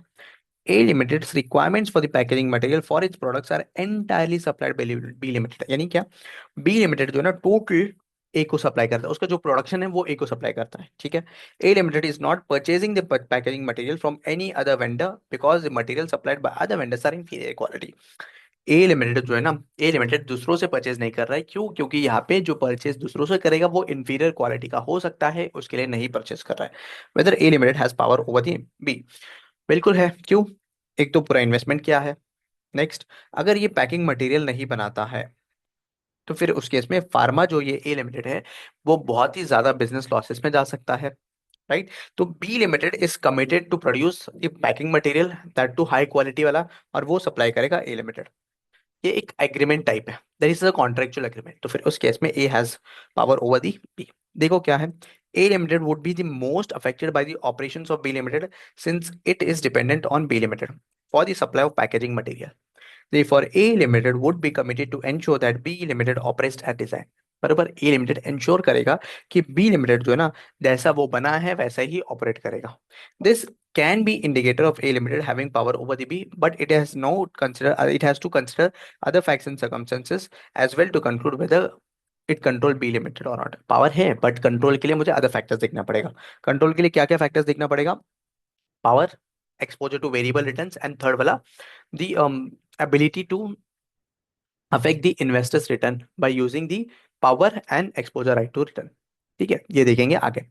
ये हमने दो चीज कंप्लीट करा क्या? अगर वोटिंग राइट्स जो है, अगर वो सब्सटैंटिव नहीं है, या फिर जो है ना सिर्फ एडमिनिस्ट्रेटिव टास्क के लिए है, तो फिर उस केस में एडिशनल फैक्टर्स देखना था। उसमें से हमने दो चीजें कंप्लीट कर दिया, power and contractual arrangements. Third thing will come special relationship between investor and investee. Special relationship क्या है? स्पेशल रिलेशनशिप यानी मुझे देखना पड़ेगा कि इन्वेस्टर एंड इन्वेस्टी के बीच में कुछ ऐसा कुछ ये है, रिलेशन है, जहाँ पे इन्वेस्टर जो है ना ये की मैनेजर पर्सन को अपॉइंट कर रहा है कि इन्वेस्टी का, बरोबर। या फिर इन्वेस्टर जो है, जो एंटिटी है, जो इन्वेस्टी का जो रेलेवेंट एक्टिविटीज डायरेक्ट कर रहा है, उस पर्टिकुलर एंटिटी को डायरेक्ट कर पा रहा है क्या? तो हमने थ्री ट्रायंगल देखा था कि एक एंटिटी है, एंटिटी इन्वेस्टर का जो इन्वेस्टी का रेलेवेंट एक्टिविटीज वो डायरेक्ट कर रहा है, तो ये जो अदर एंटिटी है उसको कौन डायरेक्ट कर रहा है? अपना इन्वेस्टर डायरेक्ट कर रहा है। ये सारे एविडेंस देखना पड़ेगा। ये एविडेंस देखने के बाद मुझे पता चलेगा कि whether investor has power over the investee और नॉट। ठीक है, तो देखो, इन सम circumstances it may be difficult to determine whether an investor's rights are sufficient to give it power over the investee. In such cases, Ind AS 110 provides guidance to enable the assessment of power whereby the investor shall consider evidence of whether it has the practical ability to direct the relevant activities unilaterally। अगर है तो फिर उस case में well and good, then investor will have the power over the investee। कुछ कुछ evidence दिया है। एविडेंस यानी क्या? एग्जांपल्स। क्या? The investor can appoint or approve the investor's key management personnel who can direct the relevant activities। यानी क्या? जो इन्वेस्टर है, इन्वेस्टर अपॉइंट कर सकता है, अप्रूव कर सकता है इन्वेस्टी का की मैनेजमेंट पर्सन। कैसा? जो बोर्ड है ना, बोर्ड क्या करेगा? रिलेवेंट एक्टिविटीज डायरेक्ट करेगा। वो रिलेवेंट एक्टिविटीज को डायरेक्ट करने वाला जो पर्सनल्स को डायरेक्ट कौन अपॉइंट कर रहा है? इन्वेस्टर, बरोबर। तो उस केस में क्या माना जाएगा? This is a practical evidence that investor can exercise it's rights, right. तो फिर उस केस में पावर है माना जाएगा। देखो, an investor holds 40% of voting rights of an investee. However, the investor has the right to appoint majority of board members of the investee, and the decisions of relevant activities of the investee are taken by the board। तो इस case में power है। देखो, the investor can direct the investee to enter into or can veto any changes to significant transaction for the benefit of investor। यानी simply वो बताया था ना कि कुछ ट्रांजेक्शन ऐसे हो सकता है, इन्वेस्टर डायरेक्ट कर रहा है इन्वेस्टी को बेचने it's material at a particular price. Investor जो है ना, इन्वेस्टर ही डिसाइड कर रहा है प्राइस। इन्वेस्टर ही डिसाइड कर रहा है किसको बेचना है, इन्वेस्टर को बेचना है या फिर दूसरा पार्टीज को बेचना है। तो जब ऐसा कुछ बेनिफिट के लिए, कौन किसके बेनिफिट के लिए? इन्वेस्टर के बेनिफिट के लिए कर रहा है, तो इन दैट केस यहाँ पे कंट्रोल नहीं, पावर है ये माना जाएगा। A limited and B limited both holds 50% each of voting rights of investee and also have the right to appoint two members each in the board of the investee. ठीक है, A limited B limited 50-50% hold कर रहा है। ये example है। The decision of relevant activities of the investee are taken in the board meeting by the majority members. A Limited also has the right to appoint the chairman of the board who will have the casting vote in the deadlock situation। अब यहाँ पे क्या हो रहा है? A limited के पास है, इसके पास ए लिमिटेड के पास पावर है किसको अपॉइंट करने? चेयरमैन। चेयरमैन को अपॉइंट करेगा। जब अपॉइंट करेगा, कैसे अपॉइंट करेगा? अगर इनकेस कोई भी डेडलॉक सिचुएशन है, यानी क्या? इक्वल वोटिंग राइट्स आया, मेजोरिटी वोटिंग राइट्स चाहिए होते हैं ना, इक्वल वोटिंग राइट्स आया, तो फिर उस केस में चेयरमैन के पास राइट है टू अपॉइंट, और चेयरमैन के पास राइट है to vote in that situation. ठीक है, और ये चेयरमैन को अपॉइंट करने का राइट किसके पास है? A limited. तो ए लिमिटेड का पास पावर है माना जाएगा। ठीक है, क्या है other one? The investor can dominate either the nomination process for electing members of the investors governing body और obtaining the process from the other voting rights. यानी ये पे सिंपल है कि इन्वेस्टर जो है ना वोटिंग राइट्स को डोमिनेट कर रहा है। ठीक है, अदर्स जो दूसरे लोग जो वोट कर रहे हैं ना, अदर देन इन्वेस्टर, उनको भी डोमिनेट कर रहा है। ठीक है, इसका एग्जांपल देखो, X limited has invested in share capital of P limited. ठीक है, apart from A limited there are other four investors in P limited. Each investor has the right to appoint one member on the board of P who will have the right to direct the relevant activities of P। Out of four other investors, two investors are related parties of X Limited। तो X ने invest किया P में, बरोबर। अब X ने invest किया है और अदर और चार लोग भी अपॉइंट किया, यानी चार लोग भी इन्वेस्ट किए हैं तो फिर पांच हो गए टोटल। अब ये चार लोगों में से दो लोग जो है ना वो एक्स को रिलेटेड है, ठीक है। And hence X limited can direct them to appoint the representative on the board as per the X choice. Accordingly X can appoint majority of members of the board of P limited. यानी simply ऐसे देखो, फिर से बताता हूँ मैं यहाँ पे क्या हो रहा है। एक्स लिमिटेड ने क्या किया, ए में इन्वेस्ट कर दिया। ए में पांच लोग हो गए, एक्स के अलावा और अलावा चार है, 1 2 3 4। इसमें से दो लोग जो है ना they are related to X limited, और अपने को कुछ डिसीजन लेने मेजोरिटी चाहिए। तो एक एक्स और उसके रिलेटेड अगर वोट डालेंगे तो मेजोरिटी हो जाएगा।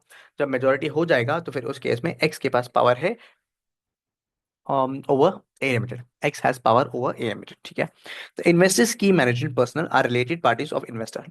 इन्वेस्टी का की मैनेजमेंट पर्सन जो है ना वो रिलेटेड पार्टी से ऑफ द इन्वेस्टर, ठीक है। The CEO of the investee and the chief CEO of investor are of same person, यानी सेम पर्सन है, ठीक है। The majority of members of the investors governing body are related parties of the investor. The majority of board members of the investee are also the members of investor. यानी कि ये दोनों case एक ही है, related parties के related बात कर रहे हैं, यानी इन्वेस्टर और इन्वेस्टी में जो भी बोर्ड ऑफ डायरेक्टर्स है वो सेम है, तो उस केस में भी पावर है ऐसा माना जाएगा। ये this are the major special points where in we can decide कि यहाँ पे पावर है या नहीं, ठीक है। आज क्या क्या पढ़ा था एक बार रिवाइज कर लेते हैं सो दैट इजी हो जाएगा। हमने स्टार्ट किया था वोटिंग राइट्स से। अब वोटिंग राइट्स क्या है, majority of votes taking stake hold किया है, तो फिर उस केस में हम क्या मानेंगे, investor has power over the investee, यानी पावर डिटरमाइन कर रहे हैं अल्टीमेटली, कंट्रोल में पहले वाला पॉइंट पावर, ठीक है। अब यहाँ पे वोटिंग राइट्स जो है ना दो मेजरली दो चीजों से आते हैं। वोटिंग राइट्स तो मेजरली दो चीजों से, एक majority of voting rights and दूसरा without majority of voting rights. Majority of voting rights है तो फिर उस केस में वेल एंड गुड, तो यहाँ पे डायरेक्टली वोट कर सकते हो to direct the relevant activities, या फिर बोर्ड जो ना रिलेवेंट एक्टिविटीज के रिलेटेड डिसीजन लेता है उसको अपॉइंट करने मेजोरिटी ऑफ वोटिंग राइट्स है, तो उस केस में मेजोरिटी ऑफ वोटिंग राइट्स से पावर मिल जाएगा। अदरवाइज अगर मेजोरिटी ऑफ वोटिंग राइट्स नहीं है तो फिर ऐसे चार पांच चीजें हैं जो मुझे क्या उससे पावर मिल जाएगा। कैसा, contractual arrangement with other voting holders से मैं क्या करूंगा, कॉन्ट्रैक्ट करूंगा कि to vote as per my decisions, ठीक है। एक कॉन्ट्रेक्चुअल अरेंजमेंट करके रखूंगा कि जो इन्वेस्टी है इन्वेस्टी के साथ एक कॉन्ट्रेक्चुअल अरेंजमेंट है फॉर डिसीजन मेकिंग वगैरह, तो उस केस में क्या मानूंगा कि पावर है। एक डिफैक्टो कंट्रोल, यानी क्या, investor sufficient voting rights hold कर रहा है and other investors are scattered in the sense छोटे छोटे इन्वेस्टर्स है और वोट वोट नहीं कर रहे in the AGM, AGM in the sense share holders meeting में, तो उस केस में डिफैक्टो कंट्रोल आएगा। देन पोटेंशियल वोटिंग राइट्स को भी हम कंसिडर करते हैं while making the decision about whether power है या नहीं, ठीक है। देन उसके बाद power other than through voting rights, यानी कि वोटिंग राइट्स के अलावा कैसे पावर हो सकता है। एक पर्पस एंड डिजाइन देख लो, कॉन्ट्रेक्चुअल अरेंजमेंट देख लो, या special relationship between investor and investee देख लो। पर्पस एंड डिजाइन से क्या पता चलता है मुझे, what are the relevant activities, ठीक है, what are the relevant activities, who direct the relevant activities, किसके पास करंट एबिलिटी है, रिटर्न्स किसको जा रहा है, वो पूरा मुझे पता चल जाता है। कॉन्ट्रेक्चुअल अरेंजमेंट में मुझे कैसा पता चलता है, क्या कॉन्ट्रेक्चुअल अरेंजमेंट है, दो चीजें मैंने मेजरली देखा था। क्या, एक कॉन्ट्रेक्चुअल अरेंजमेंट है between the investor and investee to direct the relevant activities of investee, ठीक है, पहले वाला जो था। सेकेंड वाला क्या था, एक कमिटमेंट है कि इन्वेस्टी विल बी इन्वेस्टीज डिजाइन जो है ना वो ऐसा ही होगा हाउ इट इज डिजाइन, यानी कि वो ऑपरेट करेगा as it is design. Illustration number 2 में देखा था ना कि वो क्या सेटअप किया था for the purpose of production of bottles, और वो किसको बेचेगा, उसके इन्वेस्टर को भी बेचेगा, राइट। तो वो ऐसा डिजाइन किया गया है कि उसका जो प्रोडक्शन है वो किसको बेचा जाएगा, इन्वेस्टर को। तो इस केस में क्या है, investor will have a power over the investing, ठीक है। तो यहां तक हमने देख लिया है what are the voting rights. The next lecture में हम स्टार्ट करते हैं exposure rights to variable return. And exposure right to variable return एक बार हो गया तो पावर बचता है, दैट इज लिंक बिटवीन मुझे क्या है बताना पड़ेगा, link between power and variable returns जो है ना इन दोनों का लिंक है। और उसके साथ साथ में मुझे करंट एबिलिटी बताना है, current ability of the investors using power and exposure right to क्या बोलते हैं इफेक्ट इट्स इन्वेस्टर्स रिटर्न, यानी खुद का रिटर्न वो कैसा और बढ़ा सकता है using its power and variable returns, ठीक है, वो एक बताना है। उसके बाद ये पार्ट खत्म हो जाएगा, मेजरली नेक्स्ट लेक्चर में खत्म हो जाएगा। उसके बाद हम स्टार्ट करेंगे हमारा main topic in the sense बड़े बड़े जो क्वेश्चन सॉल्व करना है वो हम स्टार्ट कर देंगे। Is that clear? Hope so यहाँ पे ये लेक्चर समझ में आ गया है। And thank you for watching this lecture and have a very nice day ahead. Thank you.